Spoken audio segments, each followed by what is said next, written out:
Chapter 90. Three pairs of eyes in the darkness. You are listening at novelfull.audio. I can get the black iron ore for you, yes, but you also know that it's not that easy to obtain. How many gold coins do you intend on spending to buy it? Han Shuo weighed things up internally as he spoke slowly with a calm expression. His mental state sharpening, Lawrence drew himself upright and said with some excitement, "So you can get it." "Heh heh, I only need the size of a fist to forge weapons. The black market currently has a shortage, so name your price."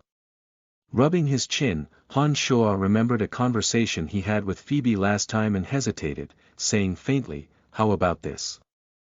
Give me 5,000 gold coins and I'll try to get a piece for you." "No problem, although black gold ore is even more rare, a black iron ore the size of a fist is indeed worth 5,000 gold coins. If you can get a piece of black iron ore, you can come find me at the night school. We'll do an exchange of goods and money," Lawrence said joyfully. Nodding, Han Shuo remembered how he'd been beaten up by Lawrence a few months ago at the night school. His eyebrow flicked upwards as he chuckled. "I'll get you a piece of black iron ore within 10 days. Why don't you practice with me again right now? I'll be very happy to be a human target for you again." "Alright, then let's begin. I can check out just how wonderful you are. Even someone as proud and aloof as Phoebe continuously complimented you in front of me. I'm quite curious about your strength." Lawrence struck a pose excitedly and was prepared to immediately fight with Han Shuo. It was noon, and most of the students in the courtyard had just put their things away and were getting ready to go to lunch. Only 2 or 3 students sunbathing in the far distance seemingly hadn't left because they'd fallen asleep. Han Shuo swept a glance around the perimeter and smiled, "Let's go to the left. There aren't that many people there and we won't affect anyone." Han Shuo lifted his head provocatively at Lawrence after he spoke and walked to an empty clearing behind the railing to the left. Lawrence tightened his fists and chuckled lightly, following behind Han Shuo and also making for the empty lot on the left. When he arrived, Han Shuo circulated the magical yuan throughout his body and started adjusting his bodily condition. Lawrence was a few steps behind Han Shuo and had just walked down the stone steps when Han Shuo had already doubled back like lightning, bringing a fist crashing down on Lawrence without giving him time to react. Lawrence hadn't anticipated that Han Shuo would make a move so quickly. The punch with frightening momentum had already arrived in front of Lawrence before he'd had time to react. His facial expression changing slightly, Lawrence suddenly backed up a step after putting his feet down, returning to the stone steps again and shunted his body to the side, avoiding the punch that Han Shuo had suddenly flung his way. The punch whistled past Lawrence's face and frigid air emanated from Han Shuo's left fist, giving Lawrence a bit of a fright. Han Shuo retracted his left arm before Lawrence had time to react, then suddenly curved it and slammed his elbow into Lawrence's chest. Lawrence grunted lowly as his body was forced into the railing by Han Shuo's elbow, his face reddening slightly. "Heh heh, Lawrence, your sense of alertness isn't good enough." Han Shuo didn't follow up his elbow blow to Lawrence's chest with another attack. He backed away with an odd smile instead, teasing Lawrence in a sing-song tone. The two of them were only practicing and not fighting to the death, so Han Shuo hadn't used his full strength in that strike. He'd only released the barest hint of frigid air from the glacial mystical spell fire. As a sergeant knight, Lawrence had fighting aura protecting him internally and hadn't suffered any injuries.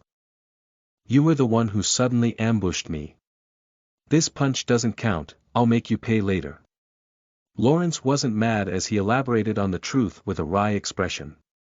He then walked down the stone steps again and suddenly faced Han Shuo with no hints of levity. Pale green fighting aura suddenly blossomed from Lawrence's hands as his footsteps sped up. He approached Han Shuo like lightning, the fighting aura from his left hand suddenly formed into the shape of a sword of light and hurtled down towards Han Shuo. Lawrence had just experienced Han Shuo's speed and strength and understood that the current Han Shuo couldn't be compared with who he had been before. This was why he was using his fighting aura, but his movements were quite cautious as he obviously pulled his punches. A trace of a slight smile curved at Han Shua's lips as he watched Lawrence's movements. He measured up the strength of Lawrence's fighting aura and completely failed to dodge. He circulated the glacial mystical spell fire in his right hand as a thin beam of faint, red light materialized in the path of Han Shua's waving right fist. It crashed down into the sword of light coalesced from Lawrence's fighting aura along with Han Shua's right fist. Bam sounded out dully as Lawrence's sword of light, made from fighting aura, dispersed in a mass of light spots. Lawrence's strong forward momentum was halted in its tracks. Han Shua also felt a wave of soreness and numbness overcome his right hand as his body backed up 2 steps involuntarily. Lawrence, how much of your fighting aura did you use in coalescing your sword of light just now? Han Shua looked at Lawrence with burning eyes as he asked, 60%. Lawrence responded and then looked askance at Han Shua. Your speed and aura is noticeably different compared to a few months ago. It looks like you were definitely acting on purpose last time, except, why would you be willing to be beaten up for 5 gold coins? Han Shua had been a rookie who hadn't been tried in combat a few months ago, and his magical yuan had only been at the first level of the solid realm. He had done so to earn gold coins, but most importantly to train his body and thus hadn't held himself back. It looked like Lawrence was misunderstanding Han Shua. 60% of his fighting aura. Han Shua thought briefly and went over the amount of magical yuan he had infused just now. He finally concluded that his own strength should be slightly stronger than Lawrence's because he had only infused his punch with about 40% of his magical yuan. This already had the effect of being at equal strengths with his opponent. After testing his strength through the direct collision of one fist, Han Shua didn't continue colliding head-on with Lawrence. He used the agility and nimbleness of his body instead to battle Lawrence in much more efficient ways. The two of them traded blows back and forth for a while on the empty lot and both of them suffered from a few attacks. Han Shua's body was obviously much stronger than Lawrence's, and he emitted low grunts when punches of equal strength landed on his body.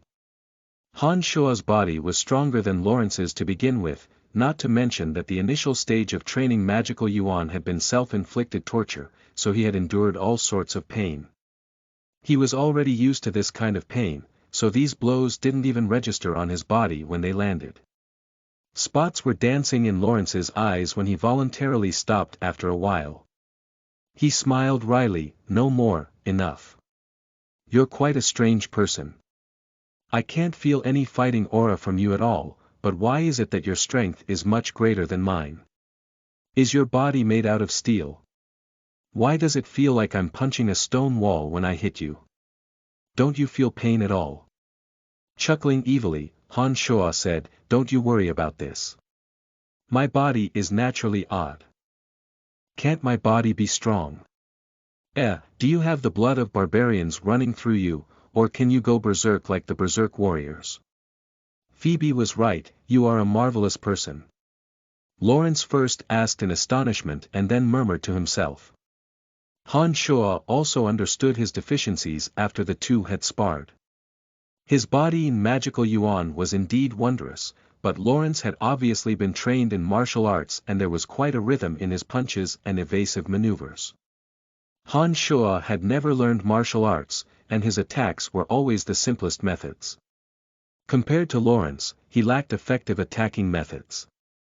He made a mental note of this deficiency.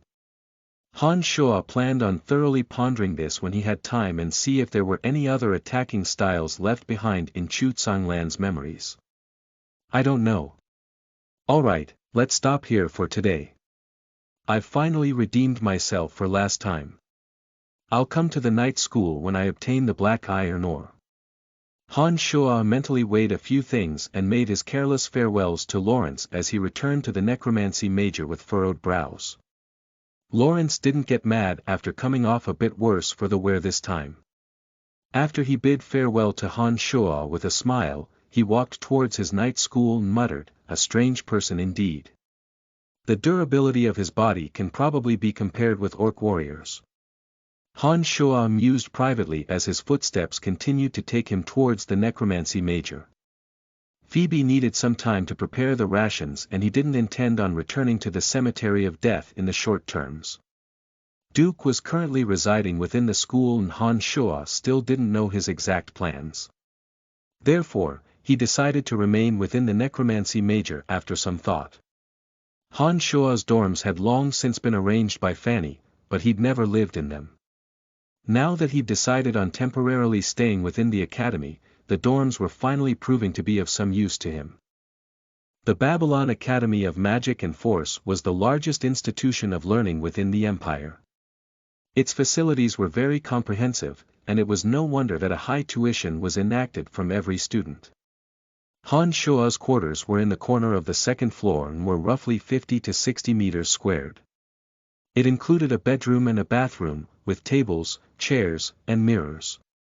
It was the difference between heaven and earth compared to the warehouse Han Shua had stayed in before. It was already past noon after he'd arrived at his dorms. Han Shua had missed mealtime and could only take out a few chunks of meat jerky from his space ring to pad his stomach. Han Shua didn't leave the dorms after he finished eating.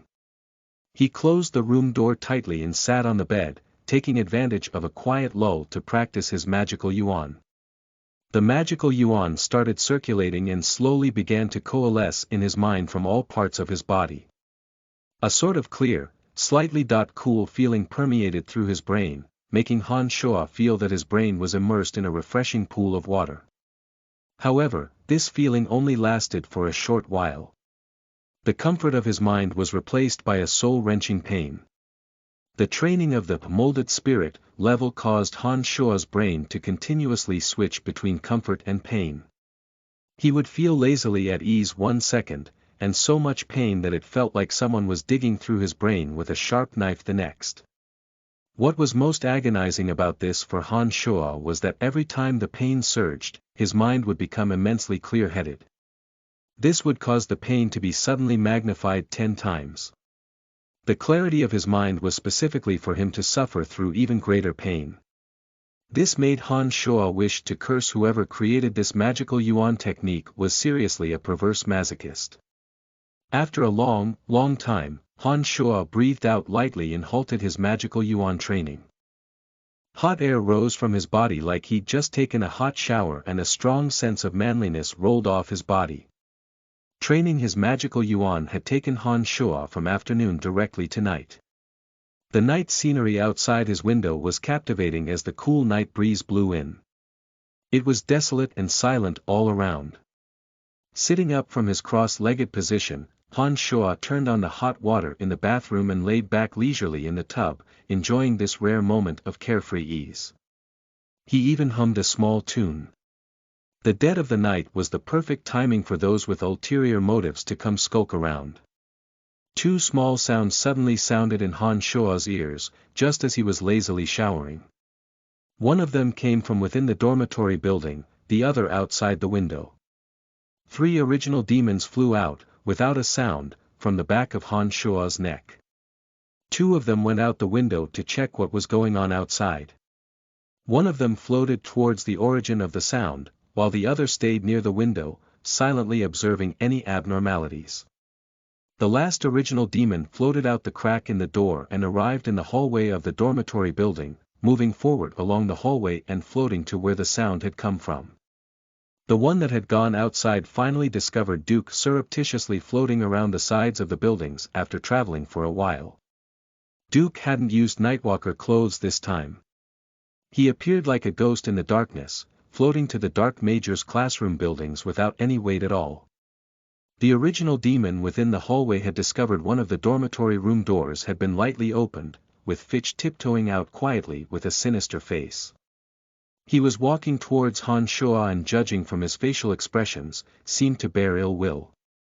Han Shua immediately jumped out from the bathtub and quickly toweled himself off. He put his pants back on and lay down on the bed with his back facing the door, even breathing sounds emitting from his mouth. Chapter 91. A game of hot potato with lingerie. You are listening at novelfull.audio.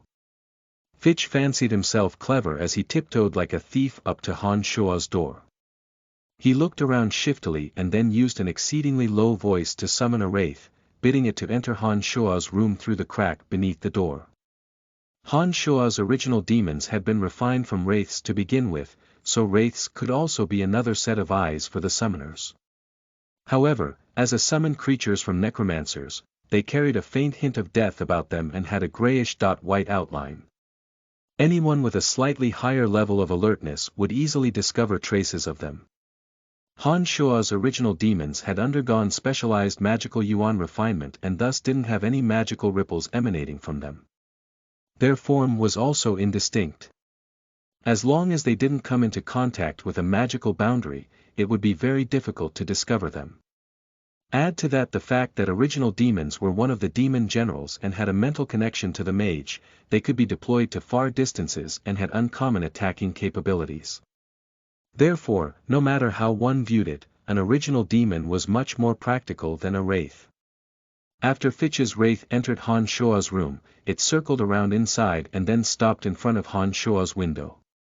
It seemed to be silently observing Han Shua's movements. Breathing evenly, Han Shua was on his side and appeared to be in a deep sleep. He seemed to be completely oblivious to everything happening around him.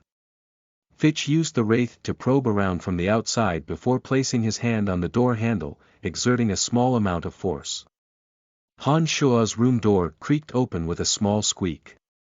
A bag of powder suddenly appearing in his hand, Fitch opened the paper wrappings and blew on it in front of the door.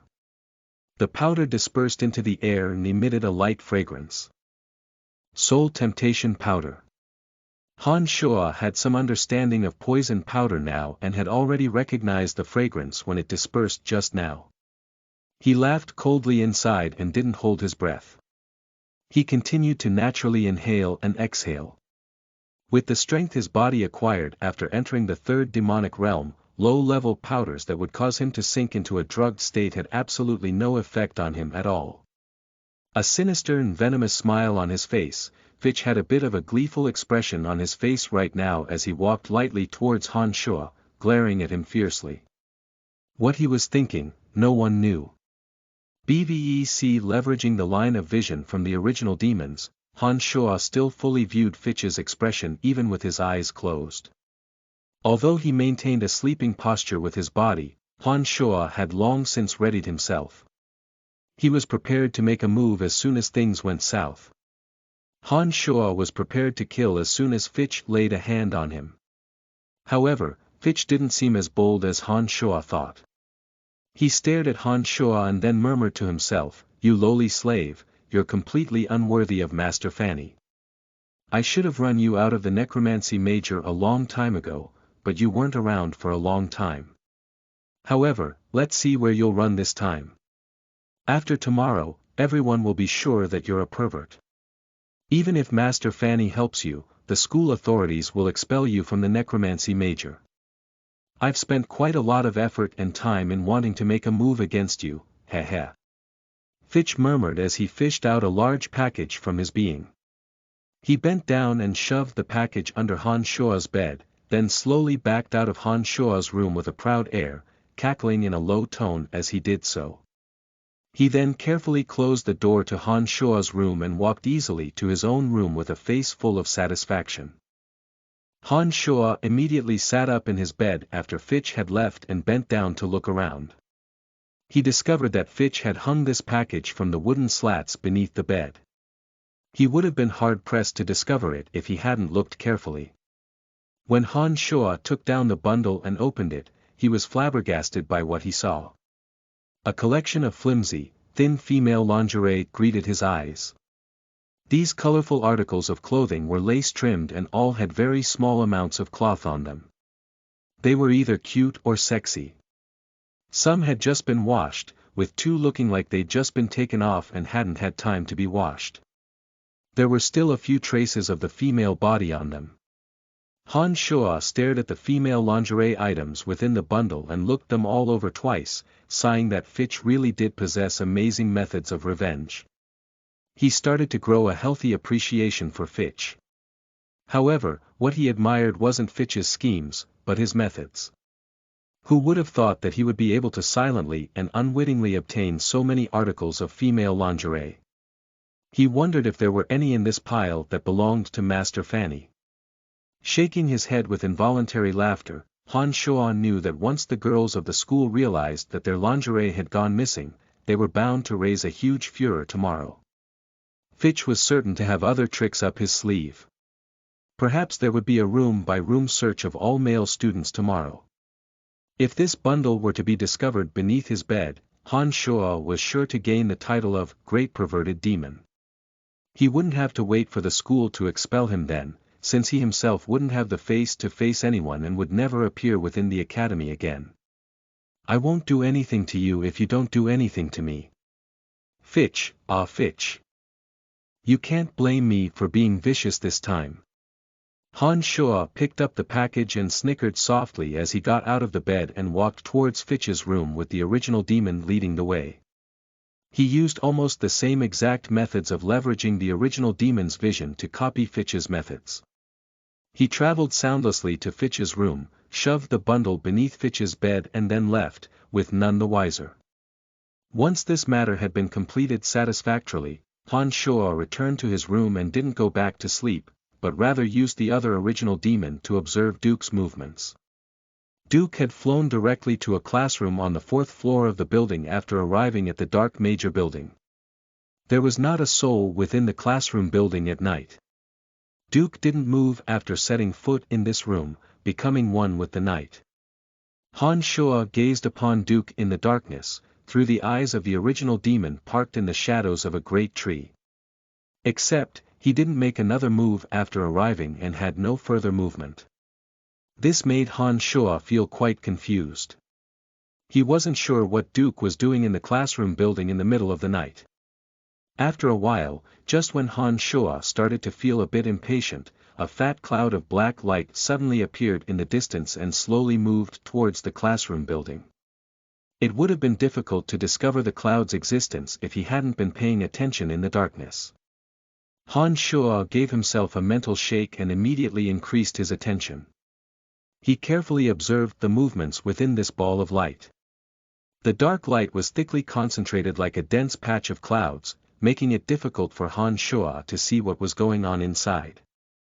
The motionless Duke only detected this cloud of light after it entered the dark major classroom building, and he suddenly coughed lightly. The cloud of black light halted briefly upon hearing Duke's light cough, then quickly traveled up the steps and made for the room that Duke was in. Duke and the cloud of dark light finally met with the room between them. Duke flicked a glance at the cloud of dark light that had halted in front of the door and displayed a trace of a smile, saying softly, "The Empire's Black Underworld organization is everywhere all right. There are even people from Black Underworld within this organization. It's very nice to make your acquaintance. I think you can reveal your true appearance now. I've been in this academy for many years, and expended a lot of the organization's resources just to gain entrance to this place from the beginning. My identity must not be revealed at any costs. There are many archmages like you within the Babylon Academy, and the head of the school is even a Grand Magus. It would be no trifling matter if we alarmed her." A familiar voice traveled out from the cloud of black light. It was then peeled back like layers of clothing being cast off, revealing the figure of the Dark Major's old witch Camilla. It was her. Han Shuo was startled as he observed everything inside with greater caution, deathly afraid that he would miss any bit of their conversation. There was a Dark Mantle organization within the Lancelot Empire, and hence there would certainly be a similar organization within the Kasi Empire. It seemed that Camilla was from the Kasi Empire and was a member of the Kasi Empire's Black Underworld. This was quite interesting. "So it's you. Heh heh. I even saw you today. Who would have thought that you're one of us? The Black Underworld of the Empire is indeed infinitely resourceful. It looks like my mission this time will be a lot easier than expected." Duke was also quite surprised when Camilla revealed herself. "It's very dangerous for the two of us to meet here. The Dark Mantle organization of the Lancelot Empire isn't that easy to handle either. I've had a few run-ins with them here. They're like flies that buzz around you. If my identity is revealed, not only will I immediately die a gruesome death, but I'll also fail to live up to the Empire's cultivation of me. Cut the blather. What business did you have in contacting me? Camilla rushed Duke impatiently to get down to business. Nodding, Duke said gravely, I have many responsibilities about me on this trip to the Lancelot Empire. If it wasn't for the inability to resolve them myself, I wouldn't dare to call upon your Black Underworld's agents. I've asked Master Fanny of the Necromancy Major today and heard that apart from each Major's library, there's also a secret library. We need to look up a few materials and would like to ask you where the library is located, and how we get in. There is indeed a secret library with many rare books stored inside. I've not only heard of this library, but I've been so privileged as to make it inside before. However, there's a magical boundary personally cast by the headmaster. No one can go inside without the headmaster's approval. I was going to research Curses of the Dark Major last time, that was how I made it in, accompanied by the headmaster. If you want to break into the secret library, I'm sure you'll be discovered by the headmaster. You'd best think of another plan. Camilla gravely warned Duke with a face full of resignation. Duke thought with a darkened face for a while after hearing Camilla's words and said to her, if this is the case, then I'll have to impose upon you and think of a way inside. The Empire would like to know everything regarding the Eye of Darkness. Go inside and see if there's anything with regards to this. Before I made this trip, those on top in the Black Underworld said that I could make use of you in critical moments. I hope you understand. If the Empire wanted to investigate this matter, they could have directly given me orders through the Black Underworld. Why would they trouble you with a personal trip? Camilla looked at Duke in confusion and didn't immediately agree, opening her mouth and asking Duke. You don't need to know that much about this matter. The Empire has its own arrangements in sending us. You just need to go to the secret library and help me understand everything there is to know about the Eye of Darkness. Duke's forehead creased as he said a bit unhappily. What item is that? It sounds like something from our Dark Major. Tell me what it looks like and its basic information. It's not something from your Dark Major. It was created by the necromancers in an era when necromancers were strong. The secrets of opening the Cemetery of Death are hidden inside. It's said that the Cemetery of Death is sacred ground for necromancers. Many years ago, when necromancers rampaged over the lands, the Cemetery of Death was a place of evil that no one dared to mention on the continent. The tomes of frightening necromancy secrets may be kept inside. The Empire needs the secrets inside, so you need to comprehend the secrets of the Eye of Darkness to the best of your abilities. Camilla's face changed slightly as she thought briefly and then said, since this is the case, then I'll think of a way to get inside. However, the headmaster is always present whenever we go inside, so I can only do my best. All right then, let me know as soon as you go inside, whether or not you make any discoveries. I'll be staying at the Wind Major for the foreseeable future, exchanging some knowledge of wind magic. You can make use of other excuses to openly come find me. Duke nodded and said to Camilla. The two had reached an agreement by this point and didn't continue further discussions afterwards. The two of them left the classroom building one by one after dispersing. After Han Shoa retrieved his original demons, he went through their conversation in his mind and contemplated a bit with a furrowed brow, finally slowly drifting off to sleep. Chapter 92. Are you really a mage?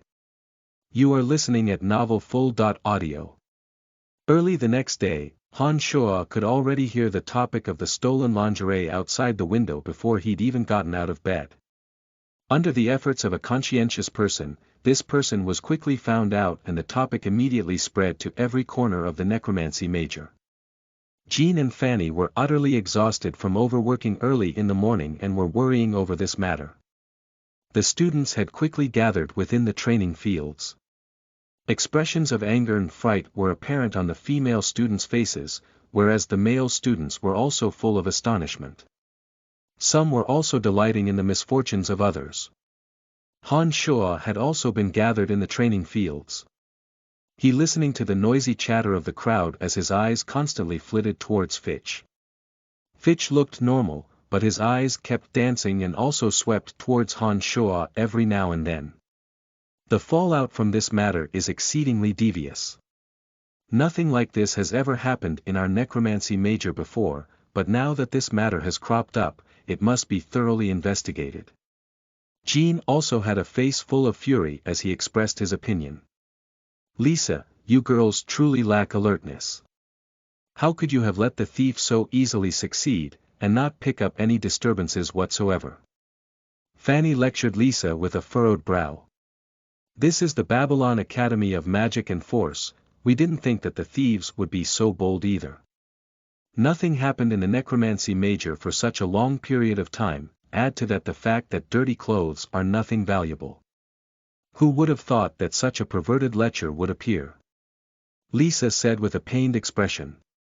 Amy, Athena, Bella, and the other girls all wore expressions of rage as they chattered and complained ceaselessly. They called out loudly that when they found the thief, they would surely exact a harsh punishment upon him. Such a thing happening in our necromancy major has already caused an extremely negative impact. The school authorities have already taken over the investigation. I wonder who has been so shameless and bold as to commit such an infuriating act.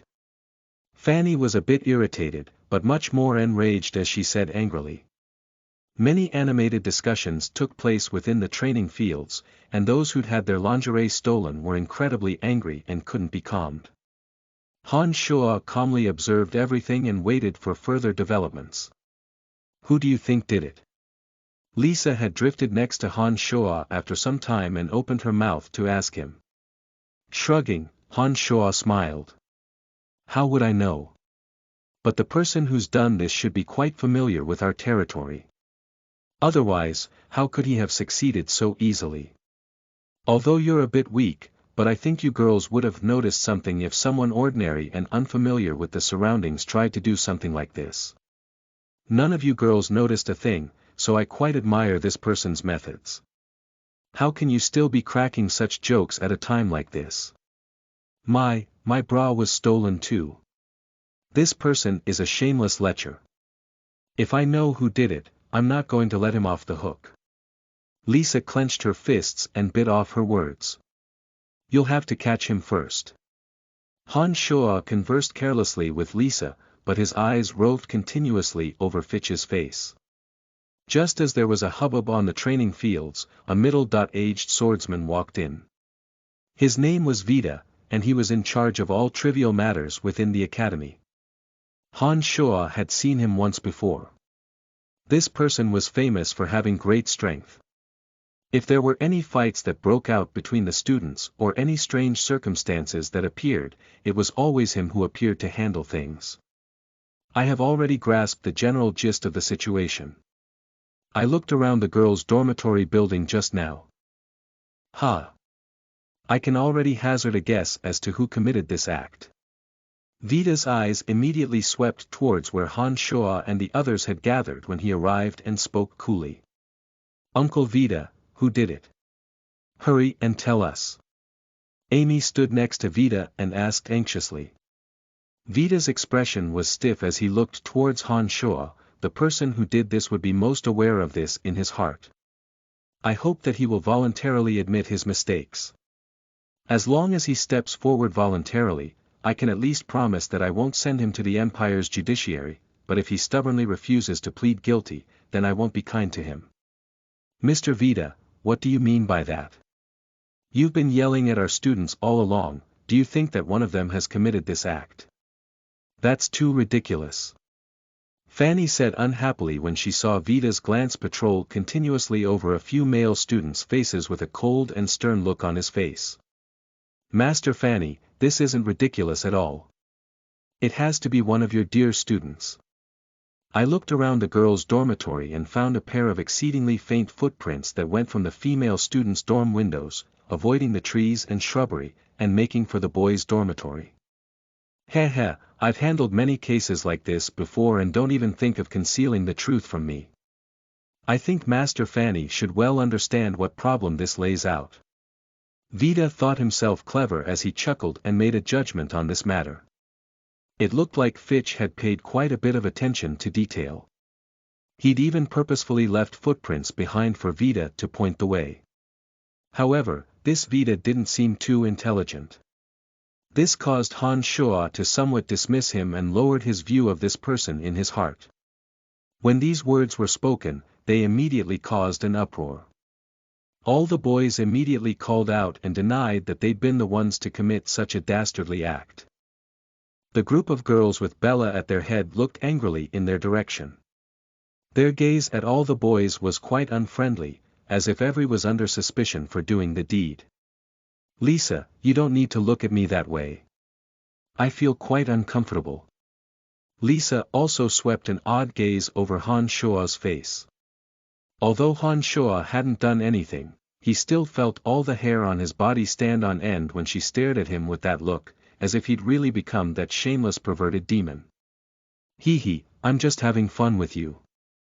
I believe that you would never do something like this. Lisa smiled sweetly at Han Shuo when she saw that his scalp was a bit numb. Vida was already a bit impatient at this point and spoke with a cold expression on his face. I think one amongst you can admit your guilt at this time. We can resolve this matter privately within the academy if you're willing to voluntarily admit your wrongdoings. However, if you hold the mentality of getting by on a fluke and have no intention of repenting and mending your ways, then don't blame me for being harsh. As the thief, Fitch had already safely stowed the items in Han Shuo's room. He was quite proud right now and naturally wished ardently for Vida to investigate. All the other students had done nothing and naturally weren't afraid of anything. Each of their expressions were more serious and with a clear conscience than each other. Fitch even spoke with a noble spirit. This should be thoroughly investigated. Such a matter should definitely not be treated with leniency. Bach and the others murmured noises of assent, expressing the attitude that this thief should be harshly punished. It was as if the firmness of their attitude would be enough to prove their innocence. Brian, why don't you say anything? Amy couldn't help but ask curiously when she saw Han Shuo standing there with a faint smile on his face, saying nothing and presenting a sharp contrast to the other students full of noble wrath. Is he feeling guilty? Heh, but it's rather odd. Nothing happened in the days when he wasn't in the necromancy major. Something immediately took place when he happened to be in the dorms last night. This seems like quite a coincidence. Bella had some old grudges with Han Shuo. It was as if she discovered a new frontier when she suddenly exclaimed softly. Her exclamation and her words seemed to make a bit of sense. The gazes of all assembled fell onto Han Shuo. All of them were filled with suspicion, and disdain could be even found on a few people's faces, as if Han Shuo was that pervert. There's no point in proclaiming my stance. I think Mr. Vida will be able to successfully investigate who did it. I await his discovery with great anticipation. Han Shuo shrugged his shoulders and said faintly. Seeing that no one was stepping forward, Vida snorted coldly, all right, since this is the case, don't blame me for taking drastic measures. Not too much time has passed since the matter occurred till now. I think the thief would have only hid the items on him or in his room. Master Fanny and Jean will search their bodies first. Once we've concluded the body search, we'll move on to searching their dorms. I think he wouldn't have buried the items. Under Vida's requests, the male students all stripped off their clothes until they were standing in their shorts. It was up to Vida and Jean to search through the clothes on their bodies. When Han Shuo also took off his clothes, Vida displayed a surprised expression as he looked hotly at Han Shuo's naked body. He suddenly asked, "Are you really a mage?" Everyone present couldn't help but pay attention to Han Shuo when Vida spoke these words. They were greeted with the sight of even and perfect muscles on Han Shuo's naked body, a body full of masculine energy and strength. His figure looked even stronger and more perfect than ordinary warriors. This was a stark comparison to the short, skinny, or fat students. No wonder Vida was so surprised. When did you become so fit? I remember you were skinny and small before. Lisa's eyes gleamed as she stared intently at Han Shua's revealed naked body and sighed in the best of spirits.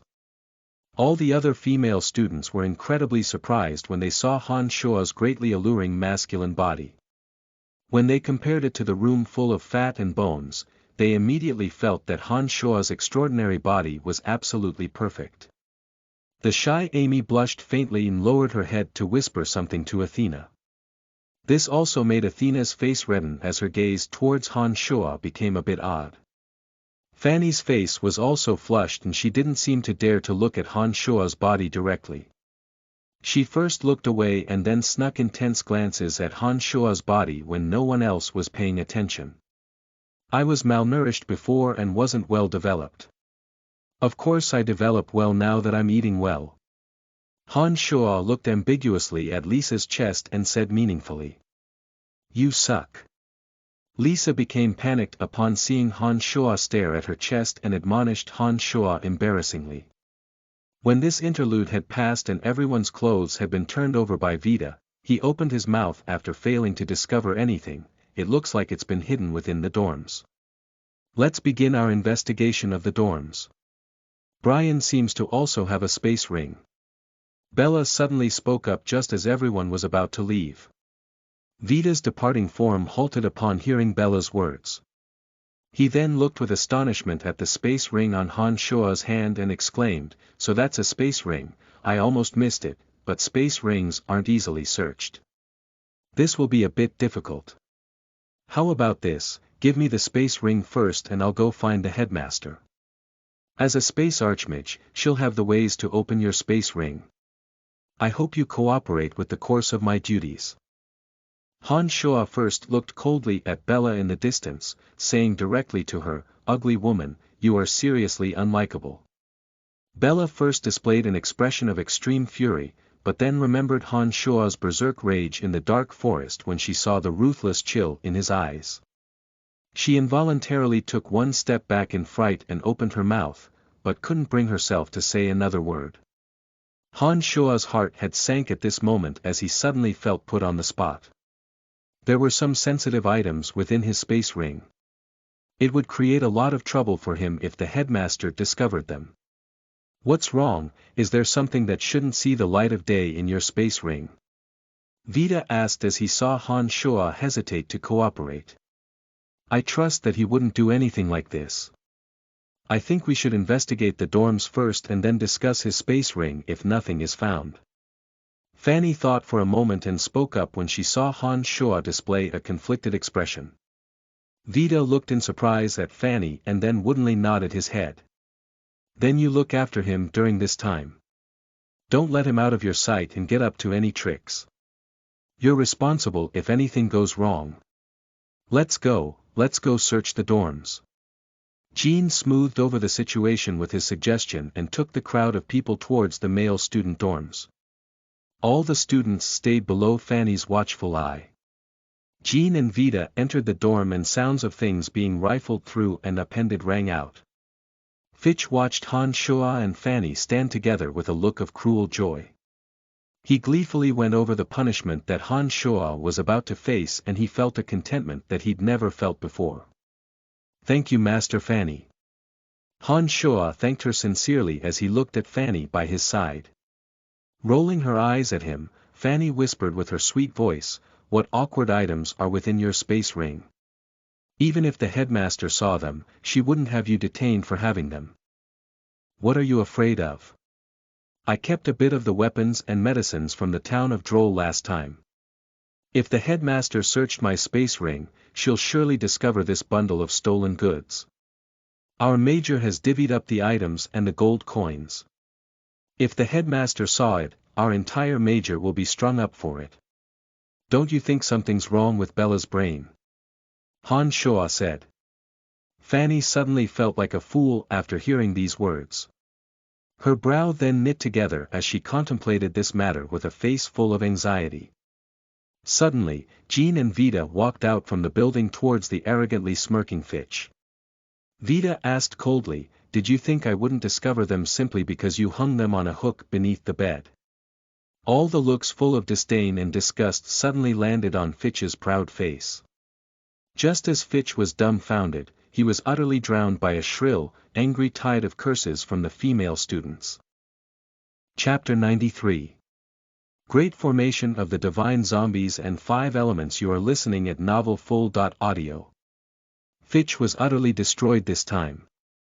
He was mercilessly hauled away under everyone's curses and contemptuous gazes as he continuously called out, "This is an evil plot.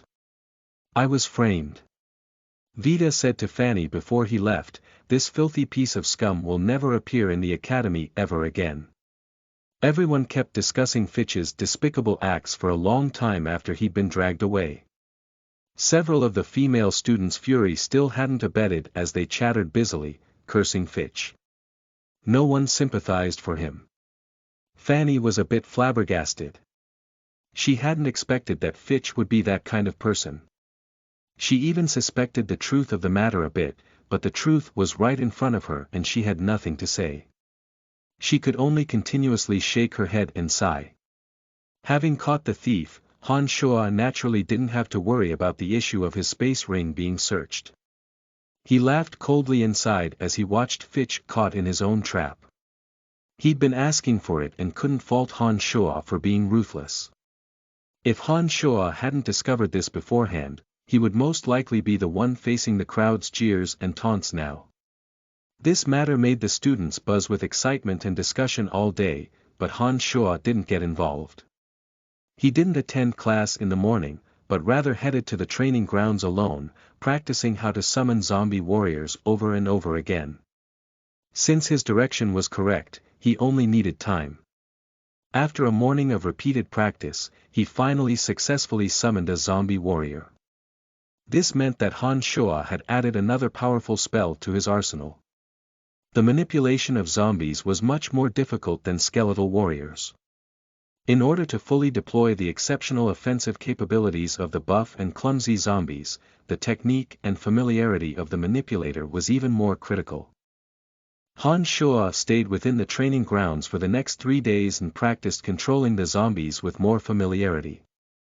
As he stood in the midst of the various obstacles within the training field, Han Shoa summoned a zombie that wielded a heavy iron club.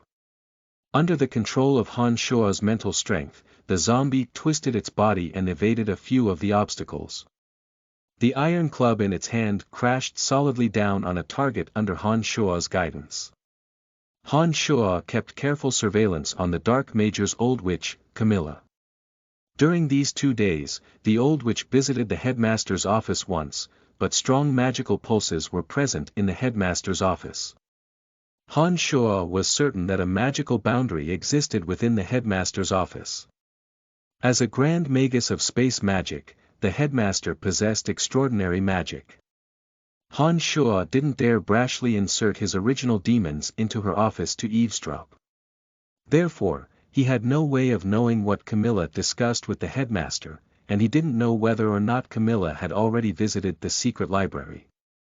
However, judging from the amount of time that Camilla had spent in the headmaster's office, Han Shoa felt that Camilla hadn't paid a visit yet because she walked out a few minutes after entering the office.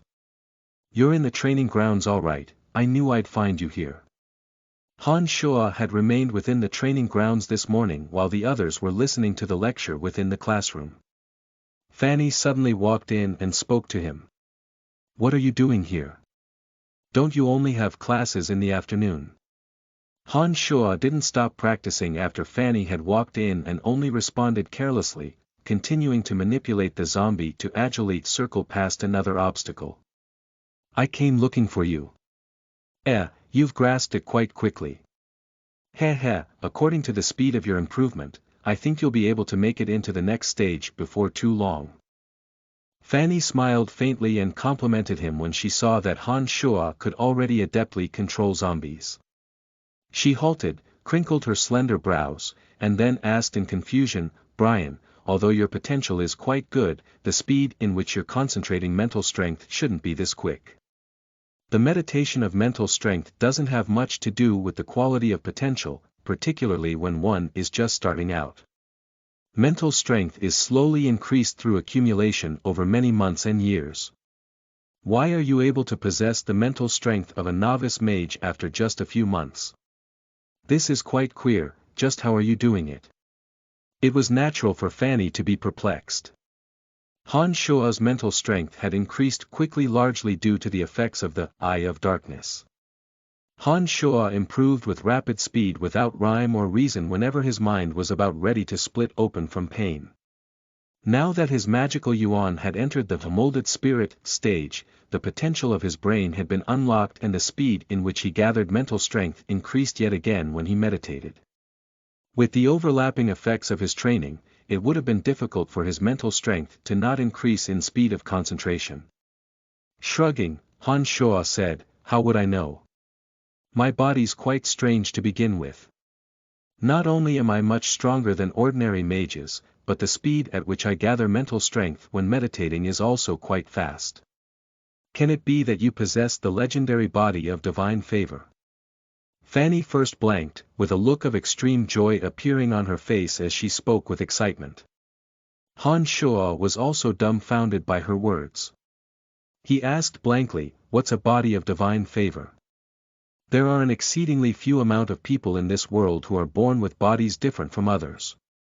It's rare for even one of these people to appear out of 10,000 people.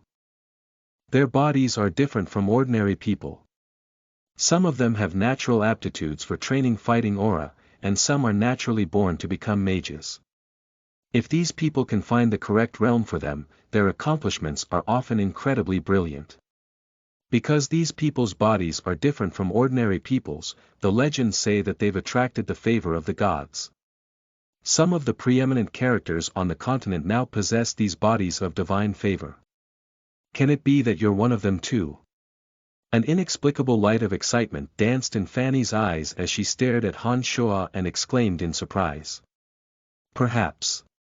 Han Shua knew that the peculiarities of his body were completely attributed to the training of magical yuan. That likely had nothing to do with a body of divine favor. However, Han Shua naturally couldn't find any reasonable explanation. If he was tagged with such a label as a body of divine favor, it would be a reasonable excuse. After Fanny had finished being excited, her face suddenly became solemn and she said, "If this matter is true, then you can't tell anyone before you become strong enough. This body of divine favor may bring to you untold riches and glory, but it can also lead to your murder by those who harbor evil designs before you've fully matured." Han Shua fully understood Fanny's words. If it was as she'd said, these kinds of people were a priceless treasure to every country, and would be the targets of seizure between countries. Some would also seek to destroy this kind of potential at all costs. Therefore, people with these kinds of bodies were actually quite dangerous. Nodding to indicate his understanding, Han Shua evaded the subject and asked Fanny, "You said you were looking for me earlier, is something the matter? I mentioned a test to you last time. It's conducted to understand the true strength of all the students and to record the student's current level from magic apprentice to adept mage. Our academy has the authority to confirm the levels, and these levels will be recorded within the files of Magic Association and will follow you for the rest of your life. It's also the symbol of your strength and identity. You'll be viewed as having graduated from the academy after surpassing the level of adept mage. When you wish your strength to be confirmed after raising it in the future, you must pass the specialized exams of the Magic Association. To a mage, a verified and defined level is the certificate for your future development, and thus it's quite useful." Fanny explained with a smile when she saw Han Shua inquire about it. "So this is the case, when will the test start?" "Tomorrow morning. If students feel that their strength has increased, they will voluntarily participate in this test. You've never participated in the test, so I think it won't be too hard for you to pass the test for novice mage. I've already signed you up. The test will be conducted on the Dark Major training grounds early tomorrow morning. I'll be there as well, so don't forget," Fanny reminded Han Shua. "No problem. Oh right, Brian, the magics of corpse reanimation and canopy of necromancy that you mentioned to me last time, never, ever tell anyone about them no matter how you obtain them, and don't use them in front of anyone. These magics may bring a large amount of trouble to you before your strength is strong enough, do you understand? Fanny suddenly gravely reminded Han Shuo before she was about to leave. Han Shuo understood this even without Fanny's reminder. He nodded and said, Master Fanny, be at ease. I haven't mentioned them to anyone aside from you. I know you're quite good to me and that's why I told you without reservation. No one else can even think of obtaining any trust from me. Who's good to you? You only know how to speak nonsense. Fanny's face blushed as she looked a bit happy. She walked outside with a small smile after rolling her eyes at Han Shuo. Our beautiful and kind Master Fanny with a perfect body, of course.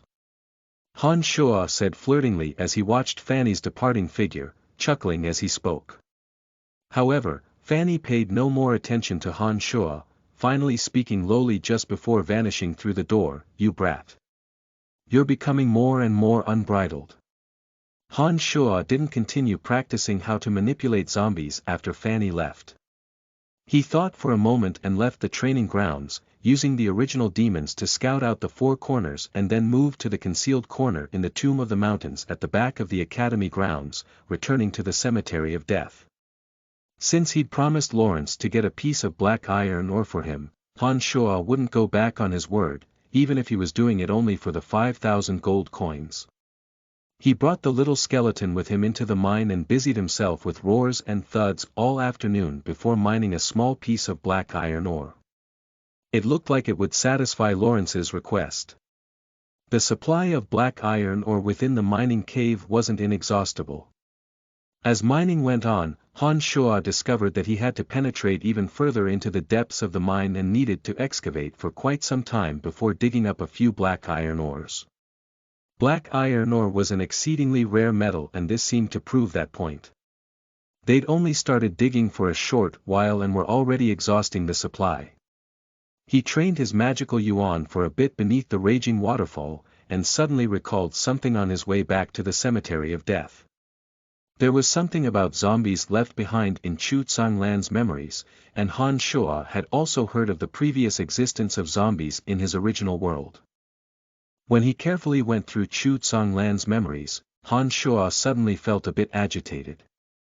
According to Chu Tsanglan's memories, zombies were only a lower form of existence.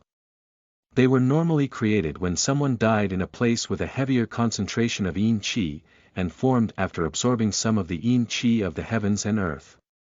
Low-level zombies were also a special herd creature. If they happened to be buried in a place with a thick concentration of Yin Qi, and that place also happened to be an extreme place of the 5 elements, there was a very small possibility that it would turn into a very strong zombie after absorbing the Yin Qi and rare resources of the extreme place of 5 elements over many months and years.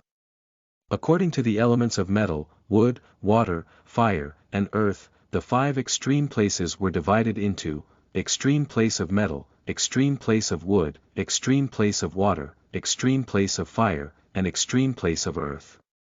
Once sufficient Yin Qi and power of the 5 elements were absorbed, there was a small chance that it would become a metal elite zombie, wood elite zombie, water elite zombie, fire elite zombie, and earth elite zombie. When the 5 types of zombies were formed, their bodies were much stronger than ordinary zombies. The most wondrous thing was that these zombies, that had formed after absorbing enough Yin Qi and 5 elements, could use the powers of the 5 elements of metal, wood, water, fire, and earth. If the 5 types of zombies congregated together, they would form the great formation of the divine zombies and 5 elements, and their strength would be incredibly frightening. However, these zombies were rare to begin with and they historically couldn't be controlled by anyone. They even viewed each other with enmity and were hunted down by practitioners. Therefore, it was exceedingly hard for a scene of all 5 elemental zombies gathering together to appear. Detailed descriptions of the 5 elemental zombies were present in Chu Tsanglan's memories, including his secret methods to encourage the birth of these zombies. He seemed to have researched this topic. When Han Shuo received all this, he felt that he'd received a priceless treasure and immediately wished to refine these 5 types of elemental zombies. With the constraints of necromancy, these zombies would unequivocally obey Han Shuo after creation. Han Shuo had long since discovered that the location of the Cemetery of Death was an extreme place of Earth. The other 4 extremes could be searched for slowly, he only lacked a few of the materials needed in Chuzang Land's secret methods to quicken the development of these zombies before he'd be able to refine Earth elite zombies. Han Shuo immediately made up his mind after this thought appeared, and he planned on trying to see if he could refine these 5 unique zombies to create the great formation of the divine zombies and 5 elements. Chapter 94. Wondrous Speed in Meditation. You are listening at NovelFull.audio. The next day, within the training grounds of the Dark Major. The Dark Major was a large major within the academy, and its training ground facilities were more comprehensive than the necromancy majors. Its surface area was also more vast. When Han Shuo arrived at the Dark Major training grounds, he discovered that some people had already gathered inside. There were those who were ready to undertake the test and others who were just here for the show. A loud din of noises prevailed inside. As the teacher of the necromancy major, Fanny sat with a few other teachers from the Dark Major and was busily registering the information of students who were going to take the test. The old witch Camilla of the Dark Major was still within the Dark Major, under the observation of Han Shuo's original demons, and hadn't made a showing. Han Shuo looked around after entering and discovered that Amy and Athena from the Necromancy Major are the only familiar people there. He began to walk towards the 2 girls. Are you also here for the test? Amy waved her hand in greeting when she saw Han Shuo approach from afar. Nodding, Han Shuo said, yes, I've yet to pass the test. What areas should I be looking out for? There's nothing much to be concerned about with these tests, it's just a matter of testing your mental strength and then releasing a few magics for them to see. Oh, right. Us necromancy majors also need to demonstrate manipulating summoned creatures. There's nothing terribly complicated about it, only the more advanced tests, like the one for Adept Mage, are more complex. Apart from these basic tests, you'll need to know all sorts of techniques and grasp certain magical concepts. Finally, you'll have to complete a mission. Only after you meet all these requirements will it count as you having officially graduated. Athena flicked a glance at Han Shuo as she explained in detail for him. Standing with the 2 girls on the outside, Han Shuo observed for a bit and discovered that some of the Dark Major students all demonstrated their magic one by one according to the rules. Some teachers then quizzed them on their comprehension of certain magical concepts at their current level, finally giving them a grade based on their performance. Brian, you prepared for the Magic Apprentice level, right? Athena asked when she saw Han Shuo didn't respond and was only silently monitoring the performance of all the other students within the training grounds.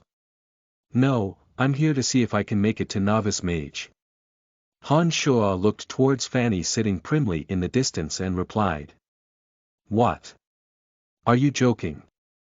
If I recall correctly, you were still an errand slave for the Necromancy Major a few months ago. How is it possible that you're advancing to Novice Mage so quickly? Athena raised her voice and looked at Han Shuo in disbelief. No way. Amy also exclaimed softly. Smiling faintly, Han Shuo nodded his head firmly, explaining, I'm only giving it a shot and may not pass. Even though Han Shuo had spoken so, Amy and Athena still couldn't believe that Han Shuo was here to attempt the Novice Mage tests. The 2 girls chattered ceaselessly with their questions, finally stopping only when it was Amy's turn to be tested. Good luck, Amy.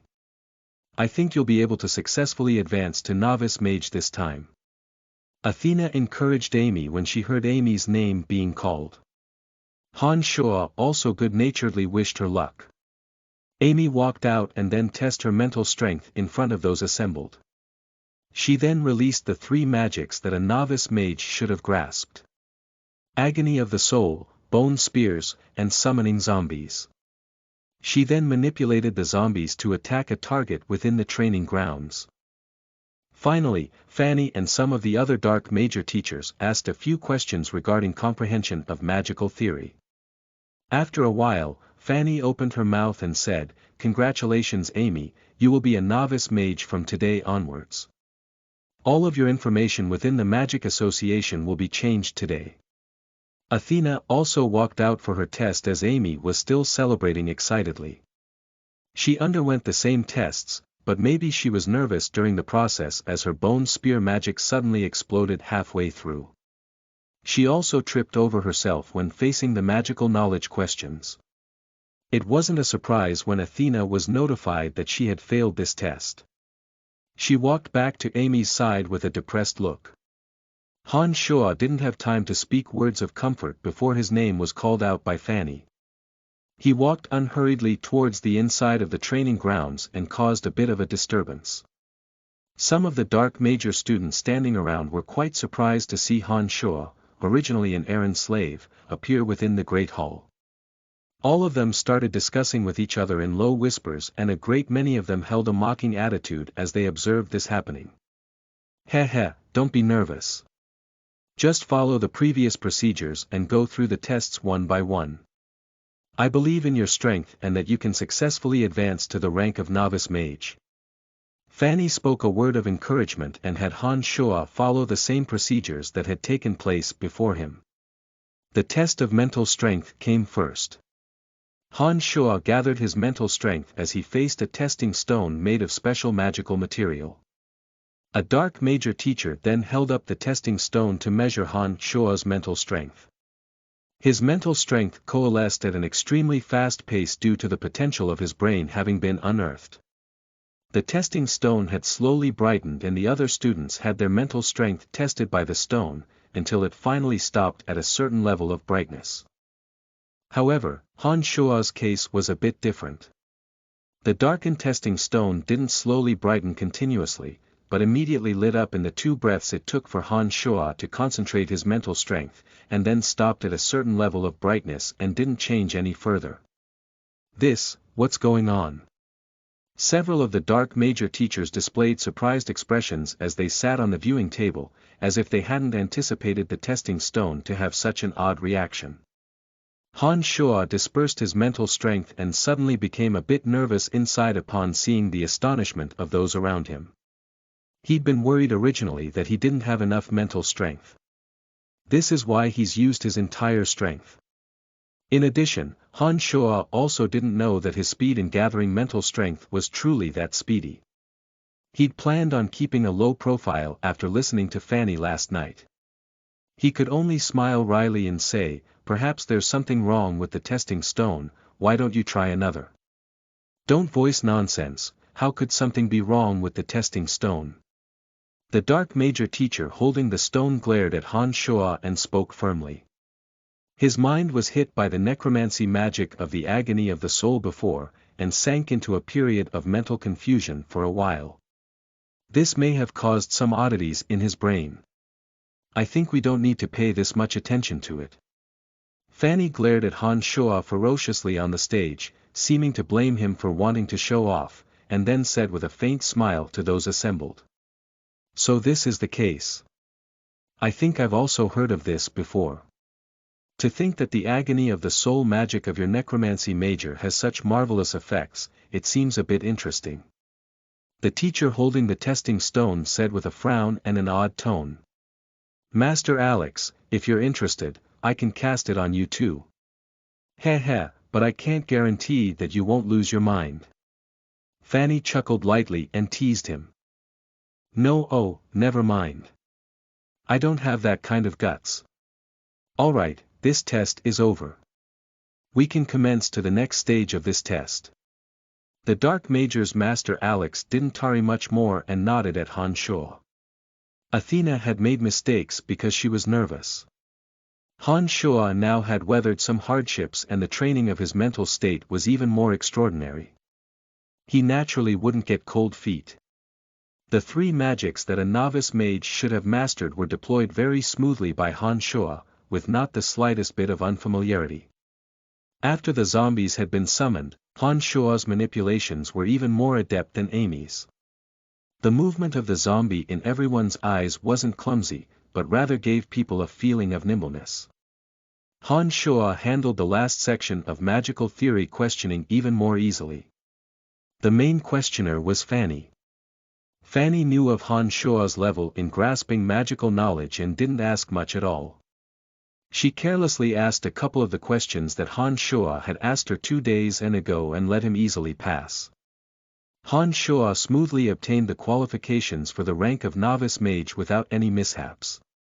Fanny smiled, "Congratulations Brian, from this day forth your information will be recorded in the Magic Association. Heh, although there are many novice mages, you'll be able to garner a good occupation for yourself in the future. However, I think with your potential, this won't be the limit of your ability." Han Shuo left the training grounds dashingly with Fanny's blessings, walking directly towards the night school, intending on exchanging the black iron ore with Lawrence's gold coins. Chu Tsang-lan had left instructions for a combination of special ingredients for forming the 5 elemental zombies. Han Shuo had heard of some of these materials and knew that they were quite expensive in this world. This made Han Shuo realize that he would have to pour in large amounts of gold coins if he wanted to refine an Earth Elite zombie. Gold coins became an issue that he had to consider. Dioviko however, when Han Shuo was halfway there, the original demon that had been monitoring Duke, who had stayed put in the Wind Major area all this time, suddenly notified Han Shuo when he left around noon and also made for the night school. Having originally intended to find Lawrence, Han Shuo had to temporarily put aside his idea and use the original demon to keep an eye on Duke's movements.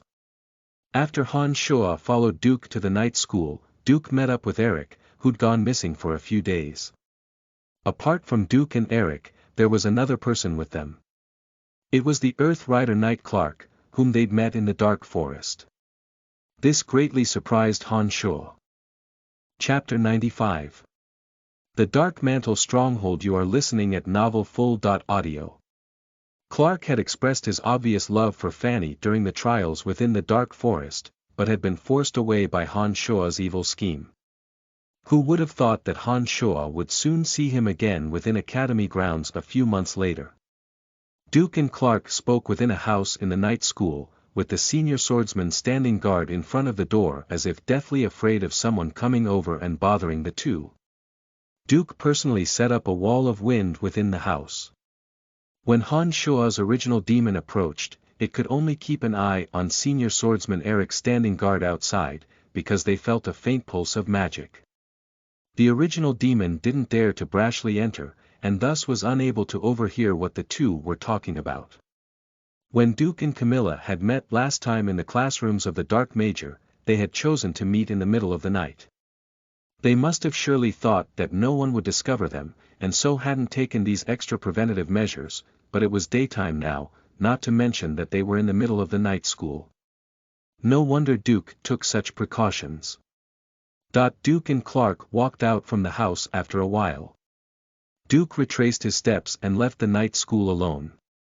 The original demon followed behind Duke and Eric and discovered that Duke returned to the Wind Major buildings, whereas Clark remained within a training ground of the night school to practice his techniques.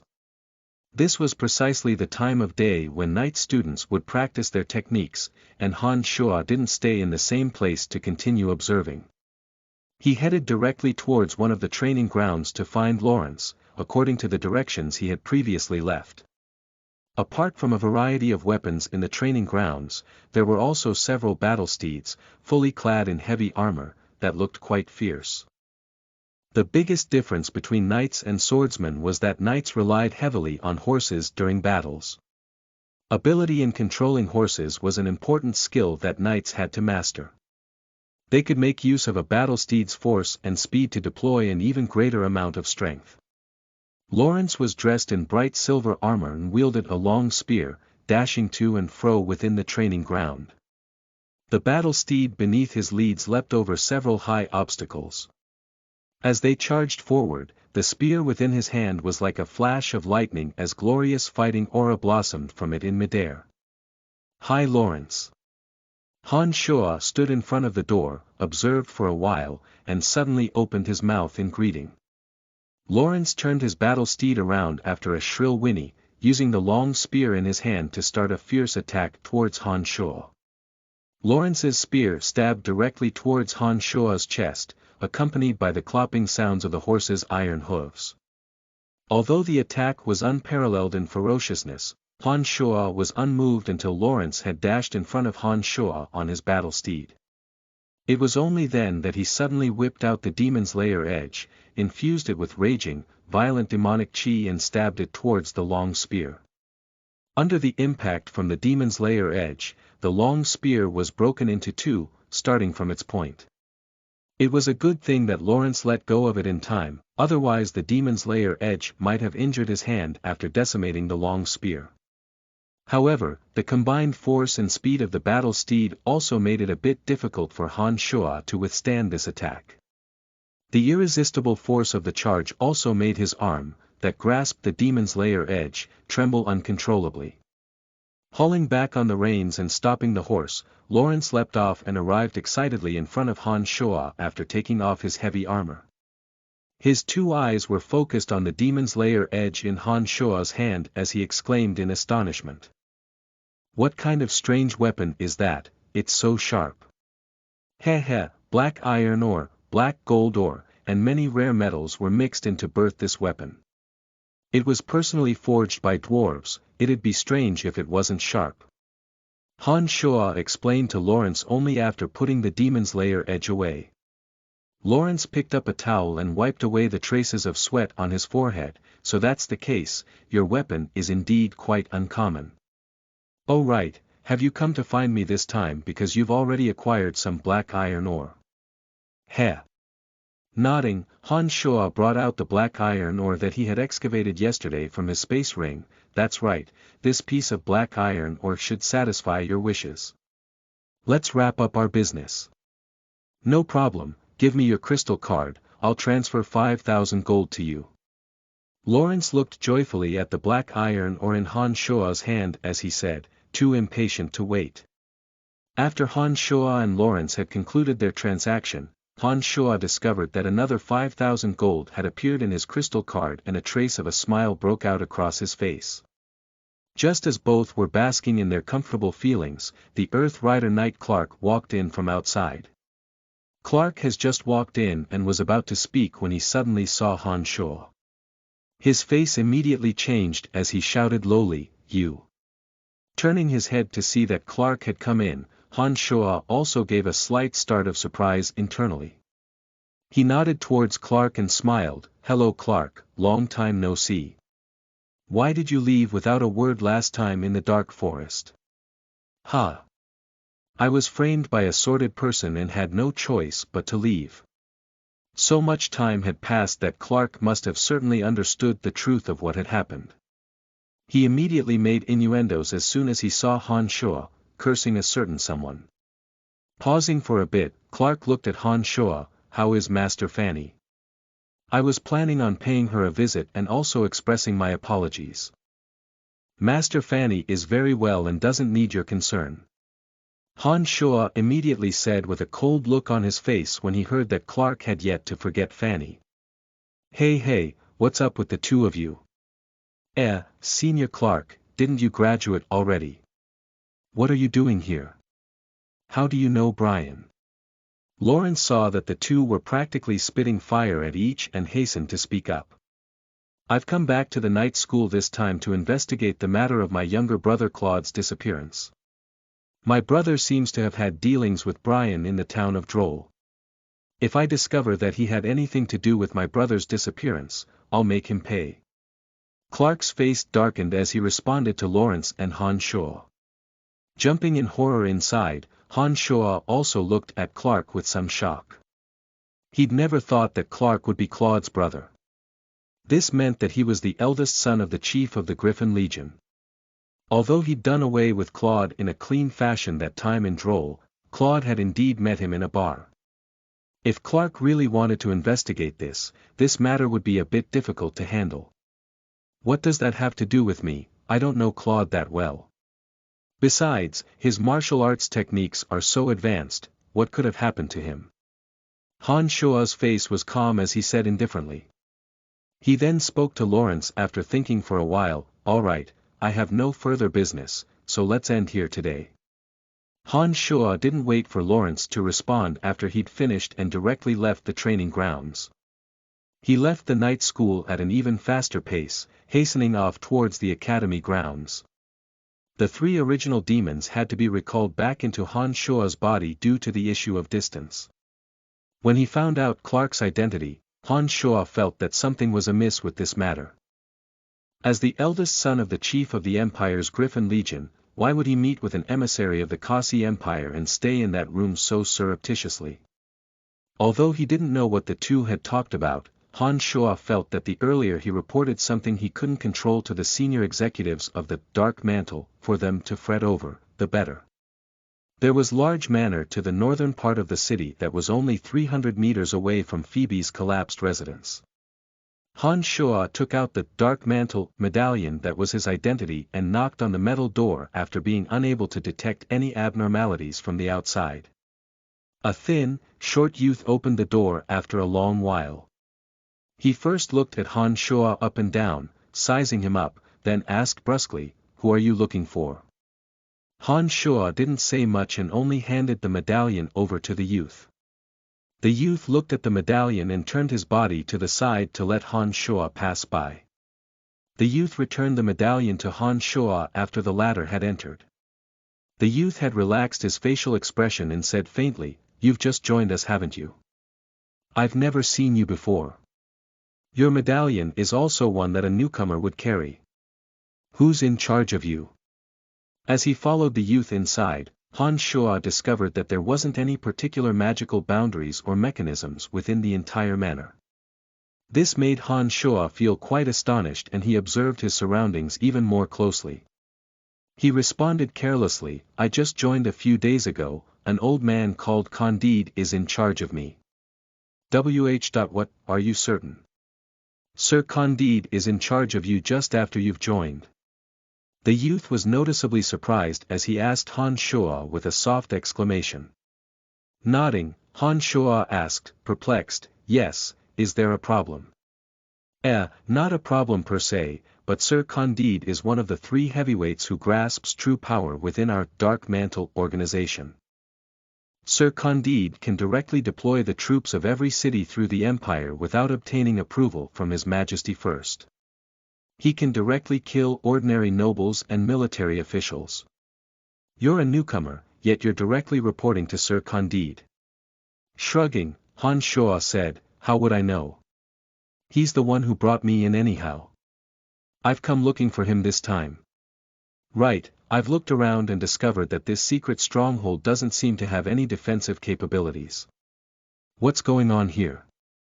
Heh, you're a newbie all right. Come with me, I'll show you around." The skinny person adopted a tone of an elder as he led Han Shuo in with a smile. Chapter 96. The three heavyweights of the Dark Mantle organization. You are listening at novelfull.audio. After traversing a short distance through the manor, Han Shuo learned that the lanky man's name was Chester, and that he was a bandit. Han Shuo also learned about some of Dark Mantle's current situation from Chester. Dark Mantle members were separated into the three divisions, Dark Star, Dark Moon, and Dark Sun, according to the amount of contributions they had made to the organization. The scattering of stars over the curtain of night represented that the Dark Star members could be found everywhere. In all corners of the Empire. The Dark Moon level was only higher by one step, but they still couldn't see the light of day and could only live in the darkened corners. However, the higher-level Dark Sun members could appear in the public's eye like the sun, making a brilliant appearance in the day.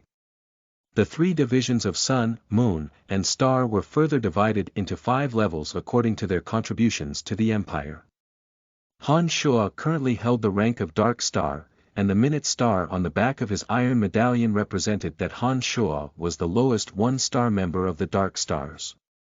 As a member's contributions to the Empire rose, the medallion would slowly accumulate 2 stars, 3 stars, 4 stars, and eventually 5 stars. One would be promoted to a Dark Moon member when they surpassed 5 stars, and then would advance to a 5th-star Moon member from a 1-star Moon member, similar to the way he advanced from Dark Star, and so on and so forth until being a Dark Star member at the top levels. Once one advanced to a higher level, not only would their monthly stipend greatly increase, but he would also enjoy more of the Dark Mantle organization's special authority. When one made it to the highest levels, like Candide, he would directly answer to the king. He would be below one person and above tens of thousands. All wealth and prosperity would be within reach. We've arrived. Chester finally brought Han Shuo to a house in the center and stopped in front of it after covering a long distance. Han Shuo had released the 3 original demons along the way and discovered that there was no one here in the manor apart from Chester and himself. There were no defensive measures set up around the expansive manor at all. This made Han Shuo quite confused. This room wasn't large, and Han Shuo still didn't discover anything out of the ordinary after looking around. He asked Chester with a surprised expression, "Is there anything out of the ordinary here?" "Heh, of course there's something different here. The entire manor is just as you saw, with no defensive measures whatsoever. This manor is just a cover. The real Dark Mantle isn't here at all." Chester explained with a faint smile, and then fumbled with something. Somehow, a crack suddenly appeared on the smooth floor and revealed a bright passageway. So there was another hidden mechanism. Where does this lead to?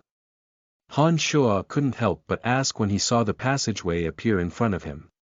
"Come, I'll take you to the true Dark Mantle stronghold." Chester smiled and jumped down into the bright passageway, calling for Han Shuo to come down as well. Han Shuo felt that his landing spot was quite soft after he'd also jumped down. There were solid walls around him, with strong pulses of magic suddenly coming from the passageway interior. The solid walls around them broke apart into a large door, accompanied with a soft sound. A very bright passageway revealed itself in front of the two like a maze. There were several passageways intersecting with each other up ahead, and strong magical pulses emanating from the walls on the sides. There were also many namelessly strong crossbows locked and loaded, their cold, sharp gleams pointing at all corners within the passageway. "Why do I feel like this place is similar a cave?" Han Shuo asked involuntarily after he looked around. Chester walked out from inside and indicated for Han Shuo to follow him, explaining as he did so, "Your feeling is correct. This is Mtgordas behind the Empire's palace. This towering mountain is strictly off limits to trespassers. The stronghold of our Dark Mantle is located within the heart of the mountain, that is where security is truly the heaviest. The Empire's army is also stationed around it. As the king's secret hand in the shadows, all sorts of the Empire's talents are gathered inside and many confidential documents are also stored as well. There hasn't been an incident for many years, and its security level is on par with the Empire's own palace." Han Shuo felt that the security here was extremely high, and some of the surrounding magical pulses noticeably encompassed strong danger. He didn't dare release the lowest level demon general, the original demon, in a place like this. He could only make use of his perceptive senses to detect the various dangers concealed in his surroundings. He followed behind Chester and traversed a few passages. He met a few other Dark Mantle members along the way, and a few stone chambers also appeared along the way. Han Shuo could sense the breathing and heartbeats inside, and knew that there were people within this stone chambers. "Master Candide is one of the 3 heavyweights of our Dark Mantle, so I don't have the qualifications to personally lead you to see him. However, I can make a report for you. If you were really inducted by Master Candide, I think he'd be willing to see you." Chester's look at Han Shuo held a bit of envy, as if Han Shuo was truly lucky to be under the care of Candide. "I've heard you mention the 3 heavyweights of the Dark Mantle a few times. Who are the other 2 apart from Candide?"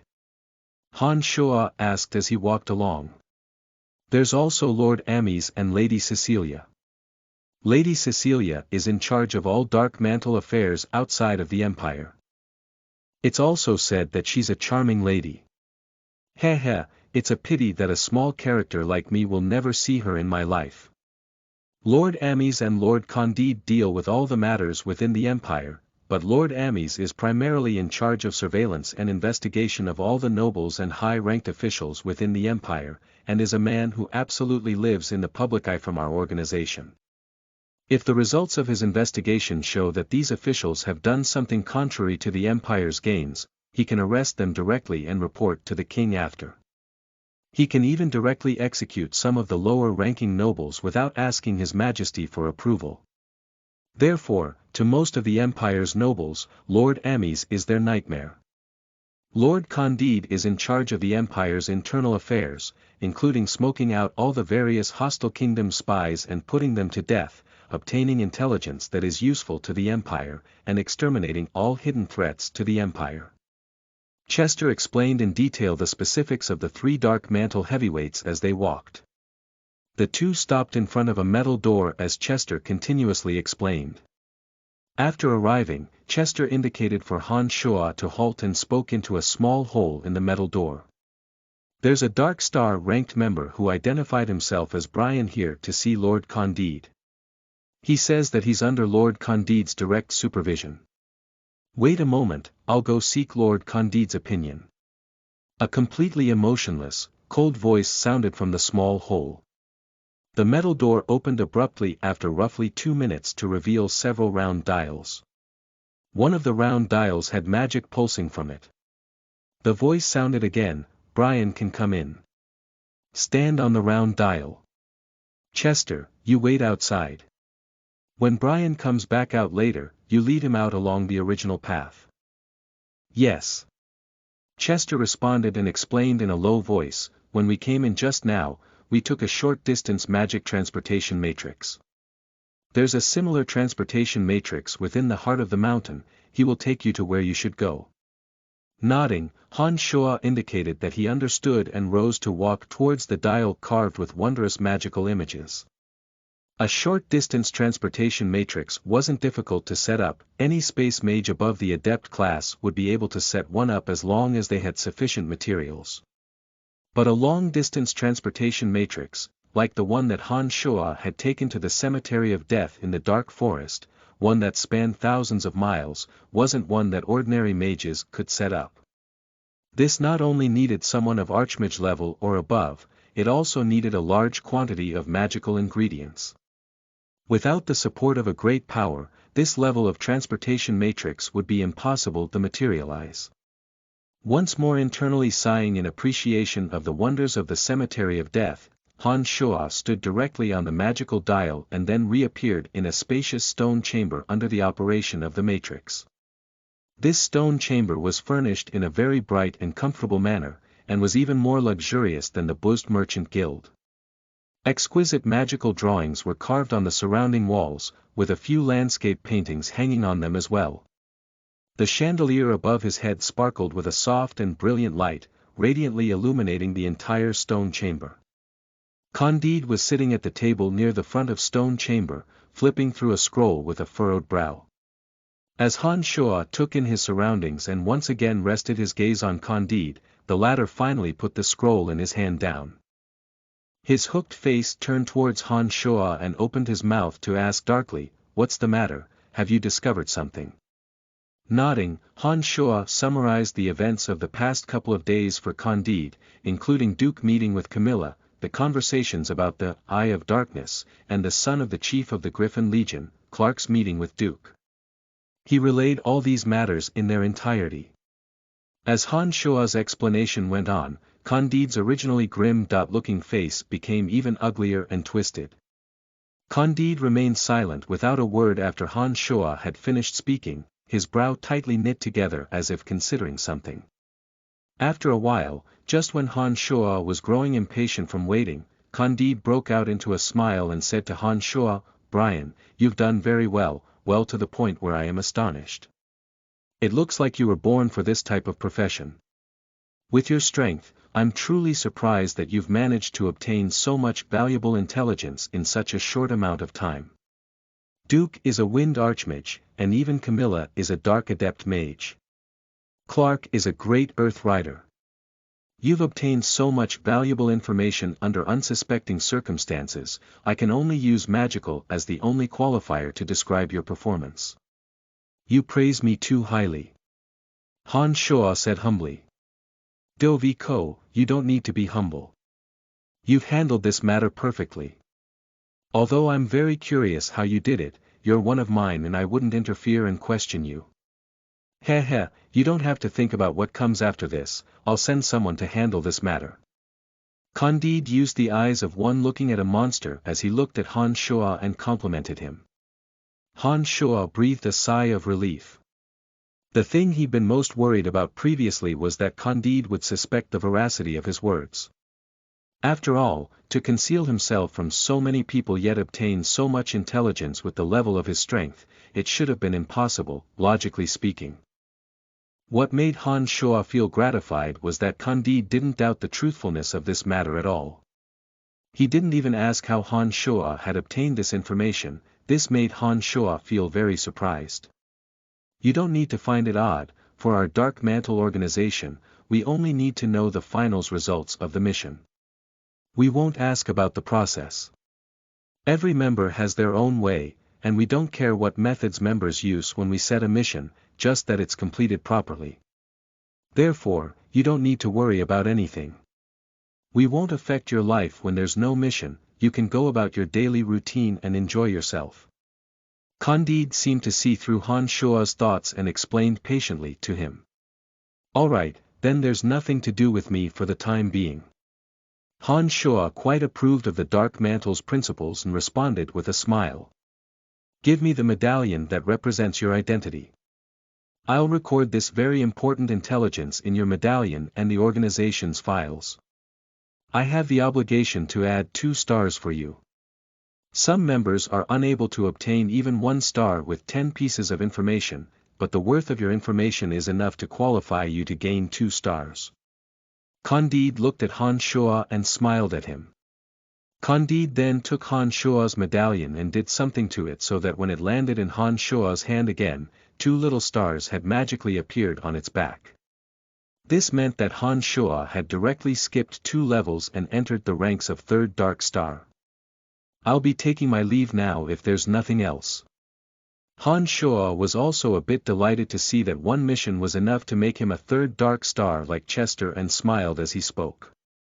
Nodding, Candide said, Alright, you may go now, but you need to report to the organization every month. If you learn of any new intelligence that benefits or harms the Empire during this time, you can come directly and make a report.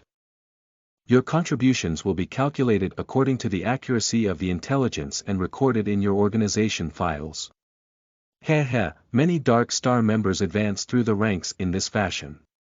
You need to report in every month, even if you have no intelligence.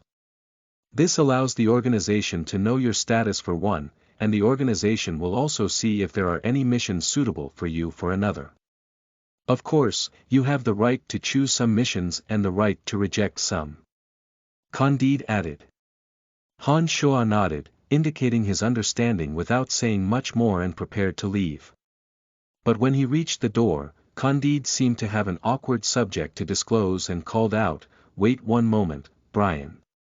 Halting, Han Shuo turned back to look at Candide and asked in bafflement, Is there anything else, Lord Candide? You must appropriately handle your relationship with Lawrence, this may have a great impact on you in the future. Lawrence's identity is much more complex than you can imagine, and I can only tell you this much. You should keep your wits about you. Candide also seemed to be in a difficult position and stopped after saying these words. I've heard that he's the son of a finance minister, is this what you wanted to tell me? Han Shuo had heard Lisa mention a few things about Lawrence before and thus opened his mouth to ask Candide again. Nodding first but then shaking his head after, Candide opened his mouth once again under Han Shuo's perplexed gaze. Lawrence is the son of a preeminent finance minister, many are aware of this, but apart from this, Lawrence has another identity. This implications of his identity are too great, and your current level doesn't have the right to know this information. I'm not at liberty to disclose too much and only wanted to remind you to take care so that you're not embroiled in something you shouldn't be in. Candide waved his hand and indicated for Han Shuo to leave. Han Shuo felt uncertain, but now that he knew a few of the Dark Mantle rules, he didn't ask much. He nodded to indicate that he'd pay attention and left Candide's room. Well, did you gain anything? Chester asked Han Shuo excitedly as the two retraced their steps after the latter had met up with Chester again. Nothing much, just that Candide added 2 stars for me. I'm a 3rd dark star like you now, heh. Han Shuo didn't feel like there was anything that needed to be concealed from Chester's interest, and smiled as he spoke to Chester. Chester was astonished and incredibly envious to hear Han Shuo's words. He sighed and shook his head at Han Shuo after his surprise, saying, "Your speed of advancement is indeed incredible with Lord Candide. I joined the Dark Mantle 3 years ago and reported 20-some pieces of information before becoming a 3rd Dark Star. You've been in the organization for not even a week and have already risen to the rank of a 3rd Dark Star as well. AI, comparisons are odious, treatment is indeed different when someone is taking care of you from above." Han Shuo shrugged and didn't say much with regards to Chester's reflection. Although he'd gotten the intelligence by virtue of his own strength, these types of matters were unexplainable and he simply decided not to say anything. If there's any mission that needs to be completed by 2 people in the future, can you bring me along? Just treat it as giving me a hand as well. Chester first sighed with emotion and then scratched his head, broaching this awkward subject with a bit of embarrassment. Sure. Han Shuo agreed readily. Thanks so much. I'll remember you and do my best to follow your instructions. Chester was overjoyed and his attitude became even more enthusiastic than before. He kept describing all sorts of Dark Mantle matters to Han Shuo and sent him back to the quiet manor in the Northern District again. Chapter 97. Curious and exotic materials. You are listening at NovelFull.audio. On the day he returned to the academy, Han Shuo discovered that Camilla had suddenly left one night with a hurried look on her face.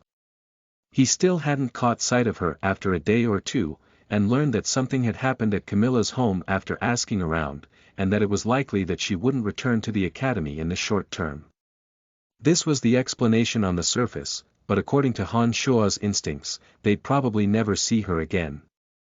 Since she was a spy from an enemy kingdom, she wouldn't be left to flourish within the empire, according to the Dark Mantle's way of dealing with things. When Camilla disappeared, Duke and Eric held a secret discussion and didn't dare continue reside within the academy. They used the conclusion of the exchange as an excuse to immediately leave the academy and return to the Kasi Empire. Clark, who'd been about to head to the necromancy major to pay his respects to Fanny, left the night school at almost the same time as them. As a member of the Dark Mantle, although Han Shuo didn't know exactly what had been going on, he could be assured that it must have been Dark Mantle making a move and assuming control. Otherwise, the 3 of them wouldn't have had such strange reactions and disappear without a trace in such a short period of time. Over the next couple of days, Han Shuo lived a leisurely and content lifestyle.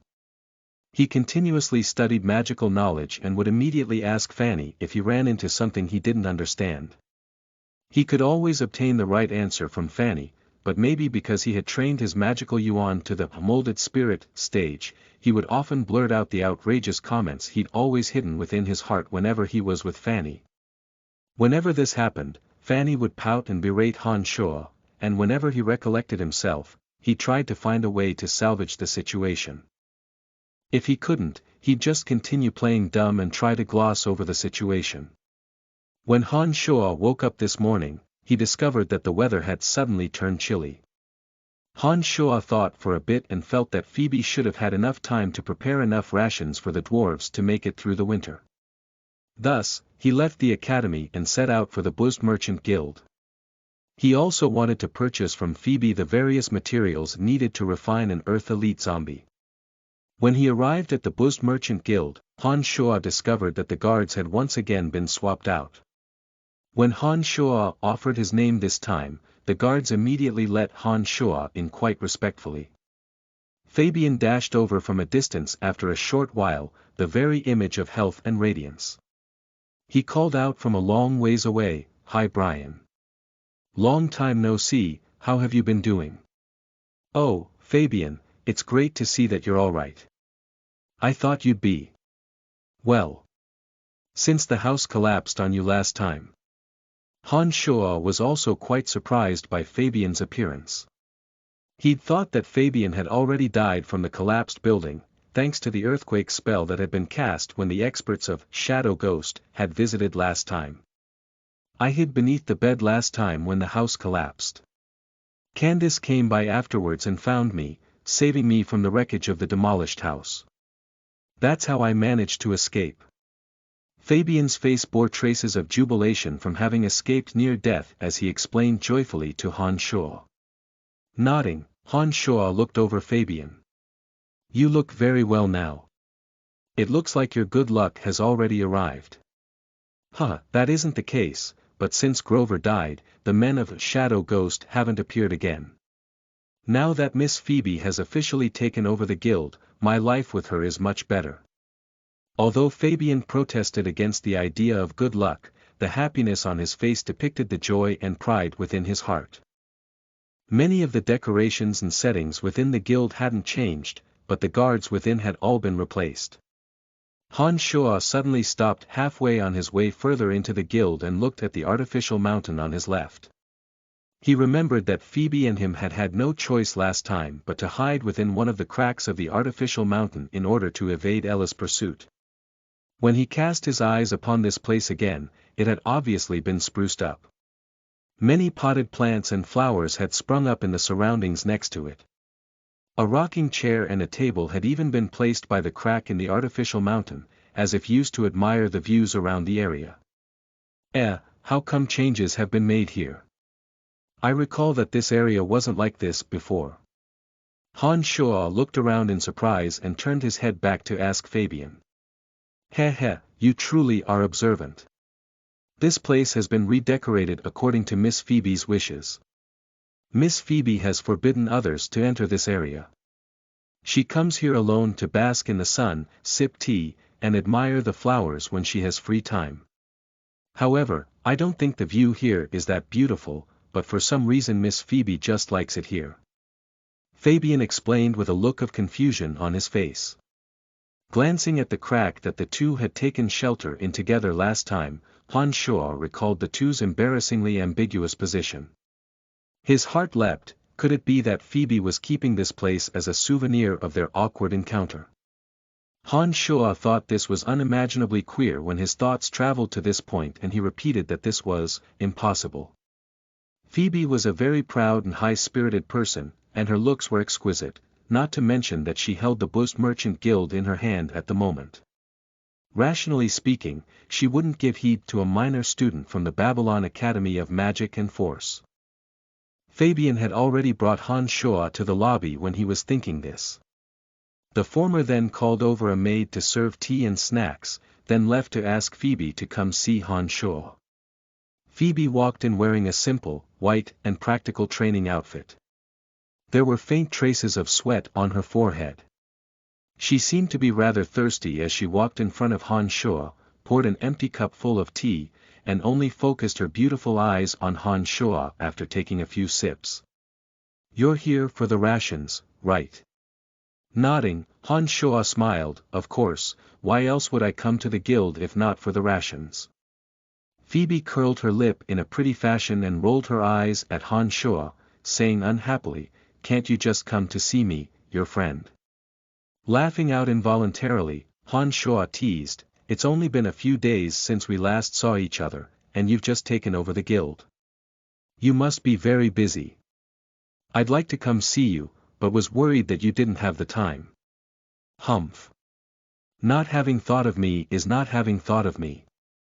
Don't make excuses. Phoebe's graceful and long neck lifted. She seemed to be a bit put out at Han Shuo. She thought for a bit and then said, the amount of rations you need fills 2 rooms. Your space ring should be of the lowest quality and surely has other items within it. You won't be able to fill it with that much stuff. Indeed, but I can make several trips. Don't worry, I won't think badly of you. Han Shuo had long since prepared to make several trips and smiled faintly at Phoebe. Pausing, Han Shuo then took out a piece of paper covered with various ingredients and handed it over to Phoebe. I also need these materials as well. Take a look, will you be able to collect them for me? Looking at Han Shoa with some surprise, Phoebe seemed to be unable to understand why Han Shoa needed to buy all sorts of special items lately. Phoebe took Han Shoa's paper and started murmuring, ice earth, hot earth, wet earth, blood earth. And something snow, something leaves, something something fruit. What are all these things you've written? I don't understand a lot of them.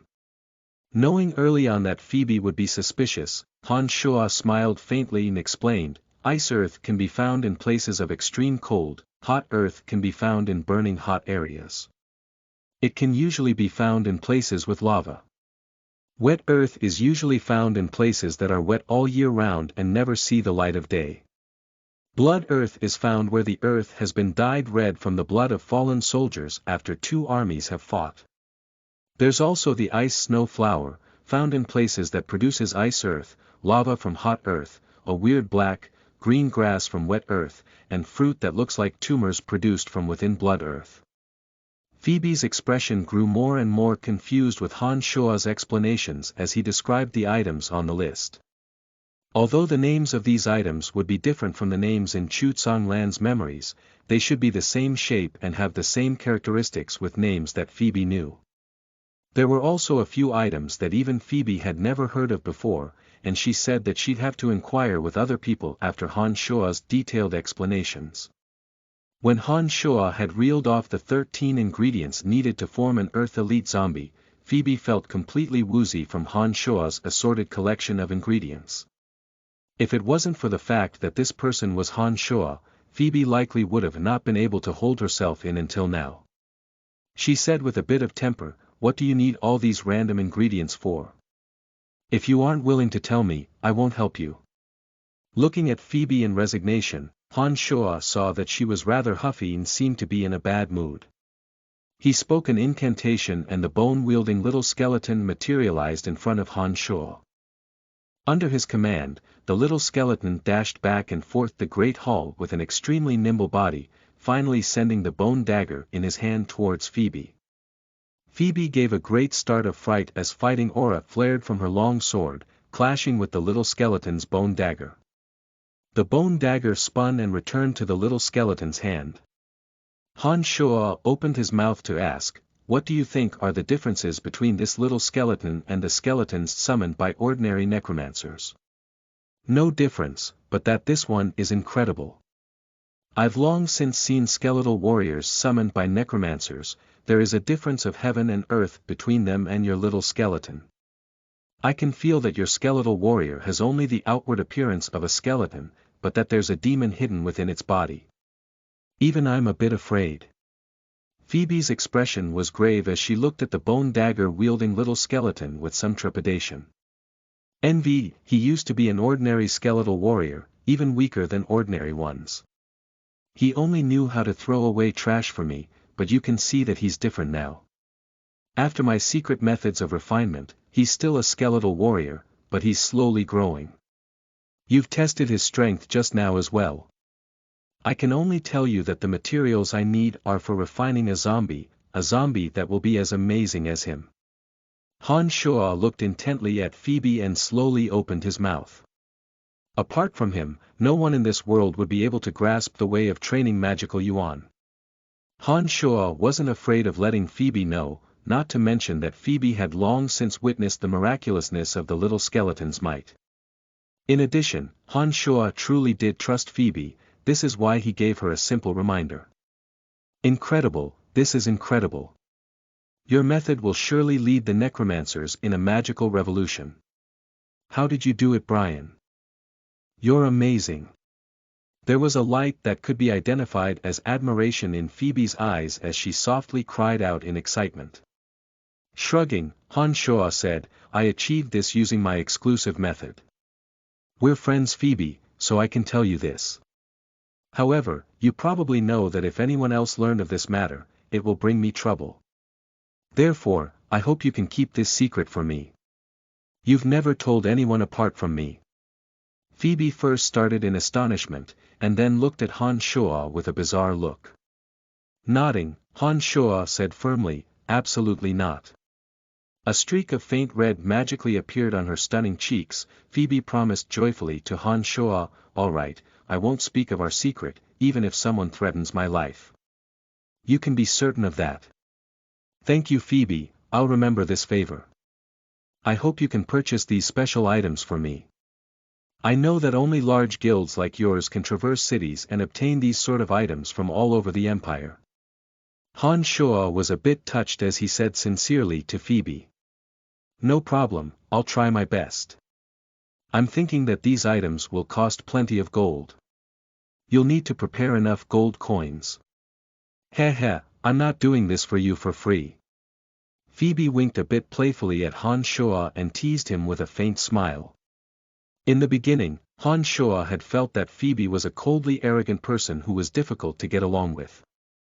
However, as time went on and the two went through several experiences together, he discovered that this cold haughtiness was just the face that Phoebe put on for outsiders.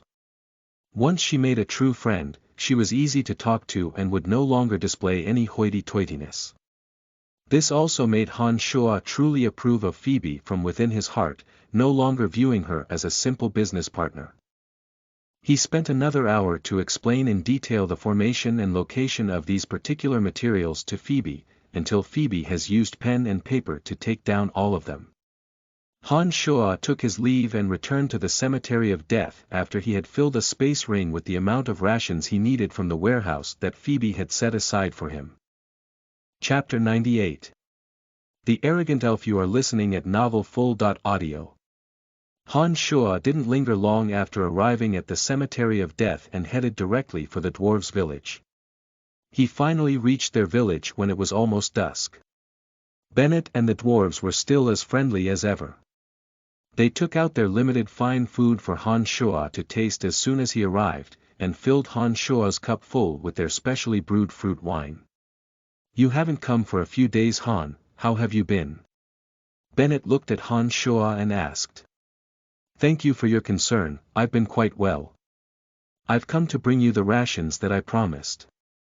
Han Shoa took out bags of rations as he spoke. There was some wheat and plenty of milk and bread. There was also some cured meat. "Oh, my magical friend. Everyone in our entire village will thank you for your grace and bounty." Bennett cried out softly when saw so much food appear on the ground as Han Shoa's space ring sparkled. This moved him beyond belief as he'd already felt that the past few days had been quite a struggle to get through. The female dwarves and children in the distance also put down whatever they were working on and converged on this area with shouts of joy.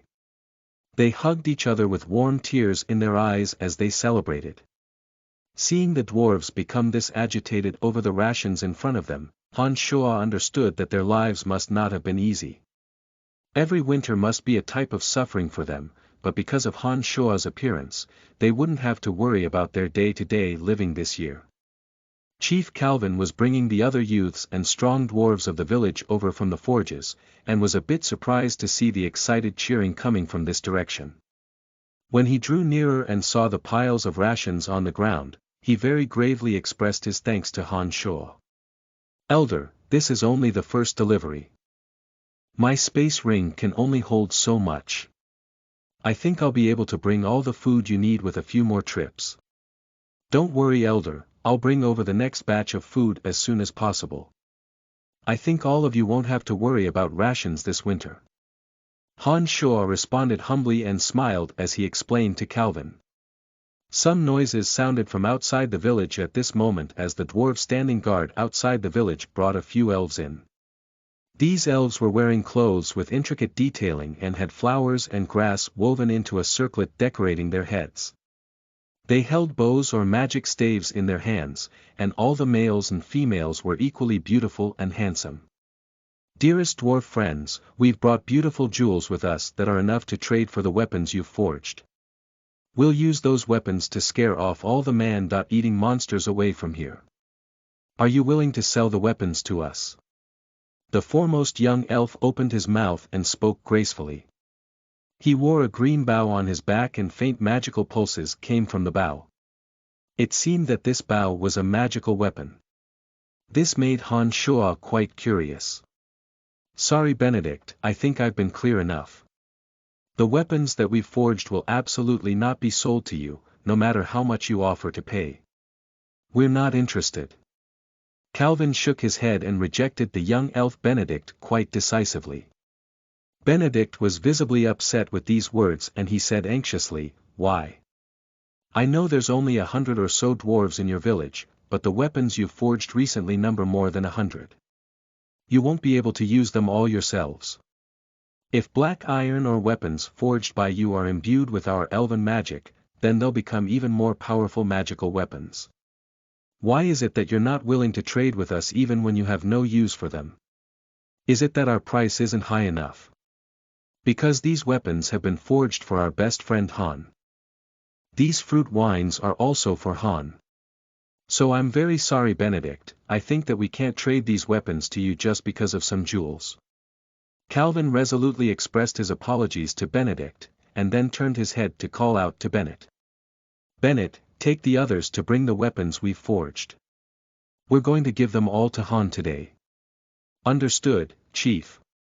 Bennett responded brightly and clearly, and then took a few young dwarves on a high-spirited trip to the forges.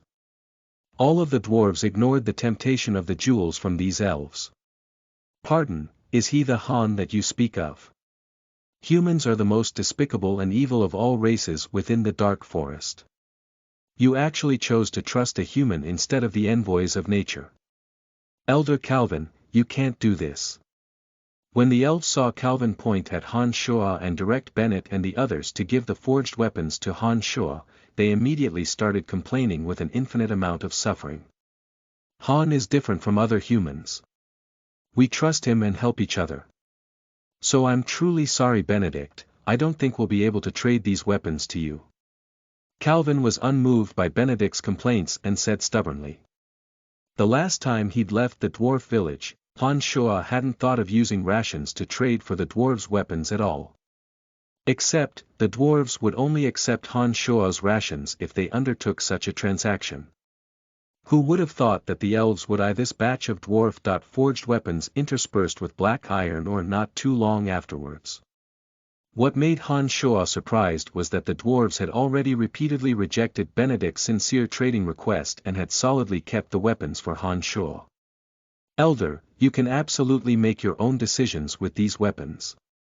I wasn't lusting after your weapons in gifting you these rations." Han Shuo thought and explained sincerely to Calvin. Nodding, Calvin smiled faintly, "You don't need to explain Han. We know your good intentions. However, we can't accept your items without any cause or reason. The teachings from our ancestors have taught us that everything needs to be gained through your own hard work. If we directly accept your gift, that will be a violation of the teachings our ancestors left behind, and will bring a bad atmosphere to the village, so I think you know what I mean." As Han Shuo and Calvin were speaking, Bennett and another crowd of dwarves had already brought over more than 10 weapons. There were blades, swords, long spears, heavy mallets, double-edged axes, and all sorts of weapons. The weapons all gleamed with a shiny sparkle. The heavy mallets and double-edged axes gave one a thick and solid feeling, whereas the sharp edges of some of the blades, swords, and long spears appeared quite coldly sharp.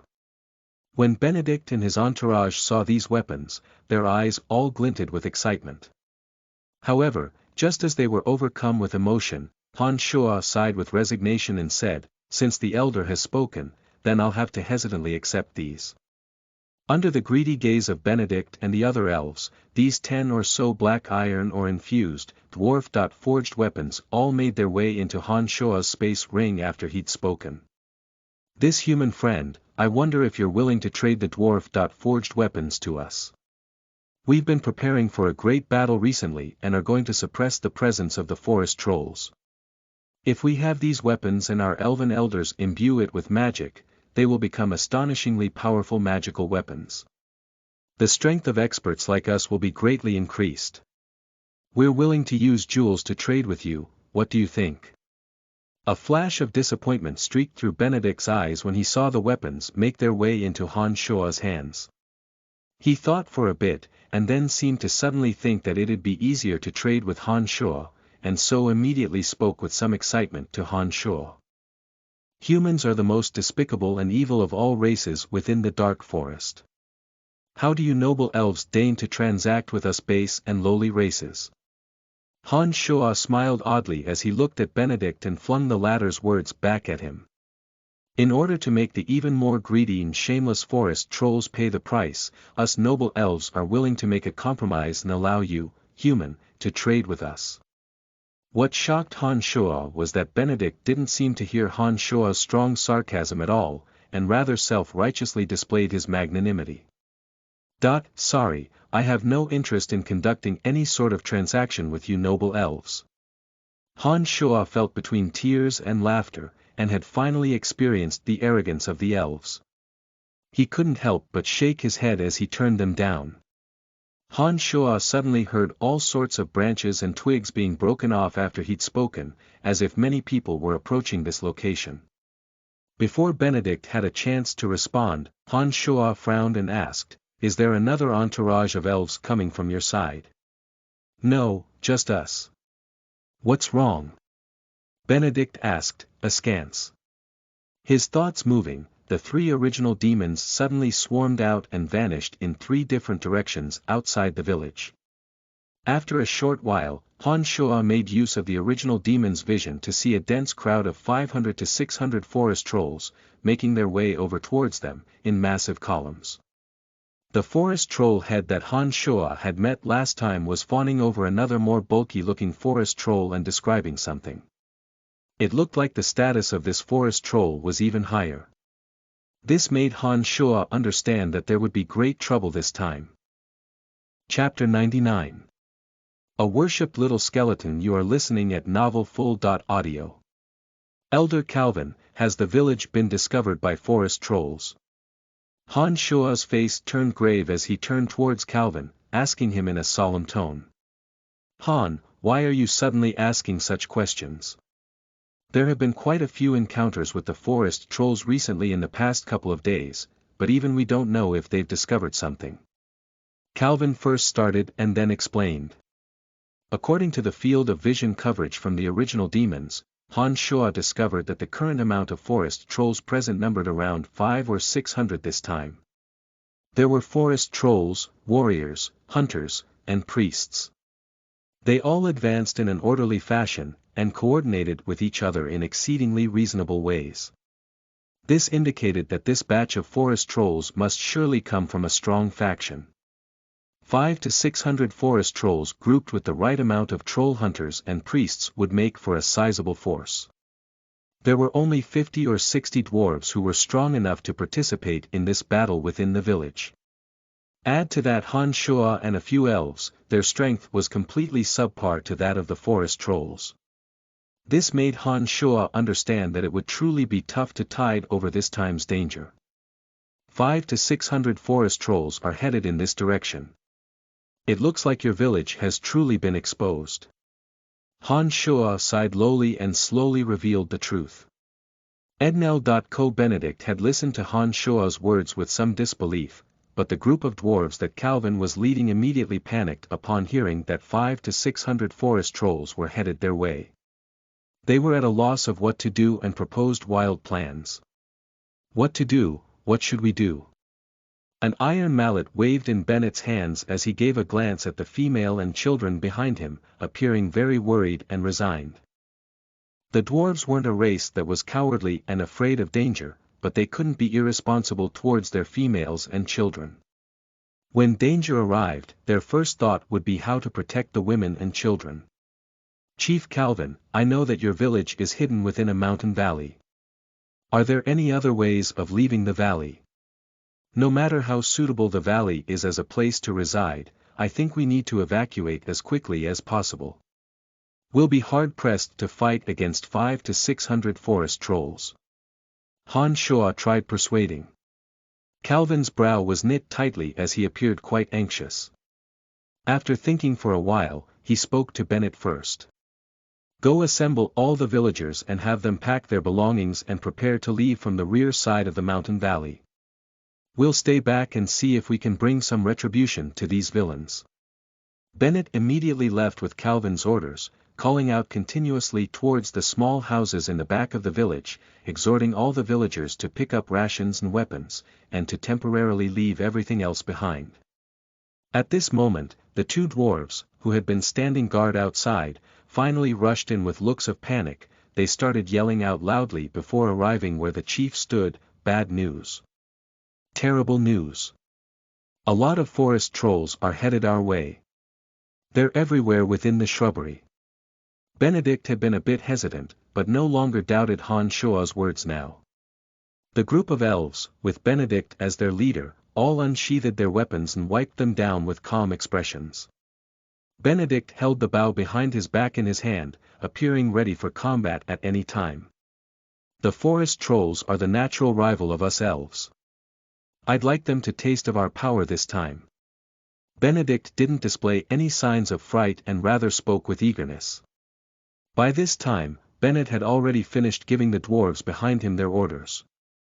Utilizing his original demons, Han Shuo discovered that the forest trolls were indeed headed towards the mouth of the village.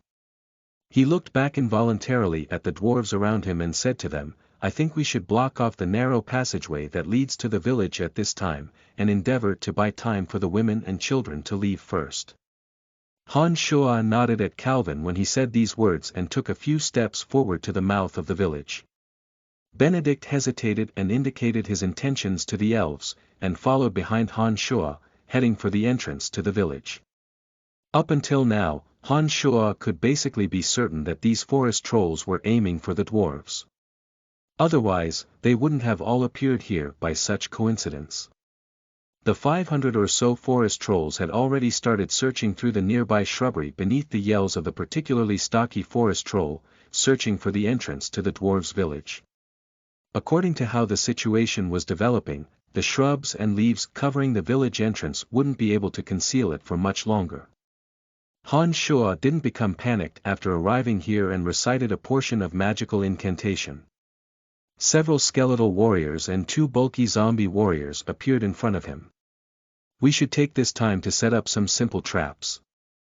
The entrance to the village will surely be discovered, but it's not spacious enough here, so we can take advantage of this to create some trouble for them," Han Shuo said calmly when these dark creatures appeared. The skeletal warriors and zombies immediately started digging traps under Han Shuo's command. The zombie warriors possessed strong bodies and were in charge of moving rocks over long distances to block the path. The dwarves had set up some traps here to begin with. Han Shuo merely added a few more measures. The dwarves also all mobilized themselves to help Han Shuo set up. Necromancy magic is the most disgusting magic. To think that you, human, are an evil necromancer. Benedict seemed to abhor the appearance of the skeletal and zombie warriors as he complained. Han Shuo was completely unmoved by Benedict's complaints and only concerned himself with setting up the traps. When Han Shuo felt that all was pretty much in readiness, he took out a few crossbows from his space ring and distributed them to the dwarves around him. He then directed them to retreat to the rear and disperse themselves within the strong growth of trees and shrubs.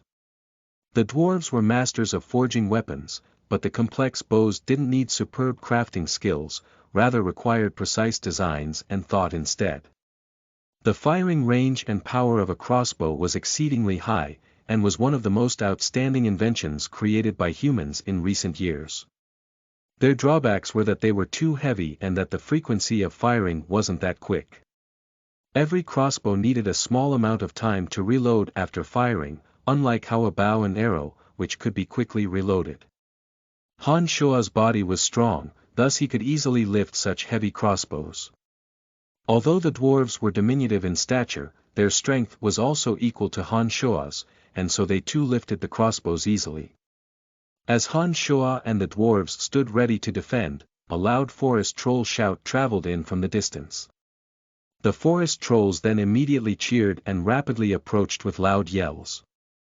Through the eyes of the original demons, Han Shuo knew that one of the forest trolls had already discovered the concealed entrance. Indeed, the new forest troll leader gave orders in the forest troll language as more than 100 forest trolls came charging over with weapons in hand. The troll warriors were in the vanguard, with hunters and priests following close behind, as they carefully and slowly attempted to brush away at the coverings. Han Shuo roared lowly and didn't wait for the forest trolls to walk through the entrance. The crossbow in his hand had already been fired, and the dwarves beside him also sent crossbow bolts whistling through the air. Some of the forest trolls, that had just entered this area and hadn't had the time to peel back the coverings, were sent flying by the enormous momentum behind the crossbow bolts. One of the forest trolls, that Han Shuo had hit, was pierced through by his crossbow bolt and nailed to a tree that was the width of 2 people. "Look at the power of my magical arrow." Benedict glanced disdainfully at Han Shuo and suddenly pulled back on his bowstring. Faint magical pulses came from the bow in his hand and the arrow suddenly began burning fiercely in mid-air after it was shot out. When it landed amidst the forest trolls, it suddenly exploded ferociously with sparks. 10 or so forest trolls were struck by splash damage from the sparks and started burning. 3 of them didn't put the flames out in time and were swallowed by the spreading tongues of fire. Han Shuo was truly surprised. He hadn't expected the arrow to have such power and involuntarily looked askance at Benedict. "Benedict, you shouldn't waste such precious magical arrows on these cursed forest trolls. You know that these magical arrows are all very precious." A female elf was a bit angry at seeing Benedict show off and lectured him. Benedict stuck out his tongue and made a face when the female elf lectured him and then spoke self-righteously to Han Shuo. "Did you see that just now? The magical arrows that have been imbued with magic from our elders have such strong power after being shot out with a magical bow. If those dwarf-forged weapons are modified by us, they will immediately turn into powerful magical weapons and bring lots of trouble to the forest trolls. You should give those weapons to us." It looked like the elf still hadn't forgotten his duty, even now, and was still attempting to use his naive and laughable words to persuade Han Shuo. It was a pity that apart from flicking him a glance in the beginning, Han Shuo paid no more attention to him and only calmly gave a few orders to the dwarves around him. After the first batch of forest trolls paid a heavy price in casualties, they were much more cautious the second time around. They first had the troll warriors approach, and then the priests added blessings on them, making their bodies more nimble and strong. The enhanced forest trolls immediately shoveled away the weeds at the entrance with great enthusiasm. At this moment, the crossbows in Han Shuo's and the dwarves' hands continuously shot out across the tall grass, but whenever their crossbolts appeared, the long spears of the troll hunters would rake through the air, also falling on Han Shuo and the dwarves' hiding place. But because the crossbows had a longer firing range, this caused the forest trolls' judgment of distance to be off the mark. The long spears fell in rows in front of the group, without causing any damage to them. After paying the price of the lives of a few more troll warriors, the forest trolls finally cleared away the obstacles to the village entrance. With another loud yell, the forest trolls raised their weapons and charged in with large steps. The traps set at the entrance to the village started displaying their lethality. The forest trolls out in front all fell into deep holes with sharp sticks in the bottom, and they lay there moaning in pain. The entrance to the village was finally overcome, but not without the mounting forest troll death toll and casualties. "There are simply too many forest trolls. I think we should retreat." Han Shuo looked at the village entrance thronging with forest trolls and understood that the difference between the two was simply too great. He shook his head and sighed. Benedict also displayed his fright at this time and nodded in agreement with Han Shuo's words. "Yes, I think we should retreat first and wait for me to go back to the tribe to alert our people. When our people arrive, these cursed villains will pay a painful price." When Han Shuo and Benedict said so, the 10 or so dwarves around them seemed to be a bit dejected as they all laid down their weapons. One of them said, "The chief said that we should listen to Han. If Han wants us to retreat, then we'll retreat." Han Shuo smiled faintly upon hearing his words. "Since this is the case, then all of you should come back, otherwise we'll be in big trouble." The dwarves, who had been bent on fighting to their deaths, all retreated to the back of the village in accordance with Han Shuo's orders. The crossbows within their hands continued to fire. In the face of a densely packed forest troll advance, the crossbow bolts would all hit their targets, without needing to be aimed. Upon seeing that the dwarves had already retreated, some of the dwarves also stood tactfully in the back. Han Shuo thought for a moment and summoned the little skeleton. He wanted to use the 7-bone spurs on the little skeleton's back to shed a last wave of blood and create some trouble for the forest trolls. However, out of Han Shuo's expectations, when the bone dagger-wielding little skeleton appeared at the village entrance, he hadn't even had the time to shoot out his bone spurs when the forest trolls in the very front all displayed very excited expressions. They laid down their weapons with a thud and bowed down to the little skeleton with highly raised hands, calling out continuously, "Datara, Datara, Datara." Han Shuo was flabbergasted and stunned where he stood. He didn't know why the forest trolls were worshipping the little skeleton so faithfully.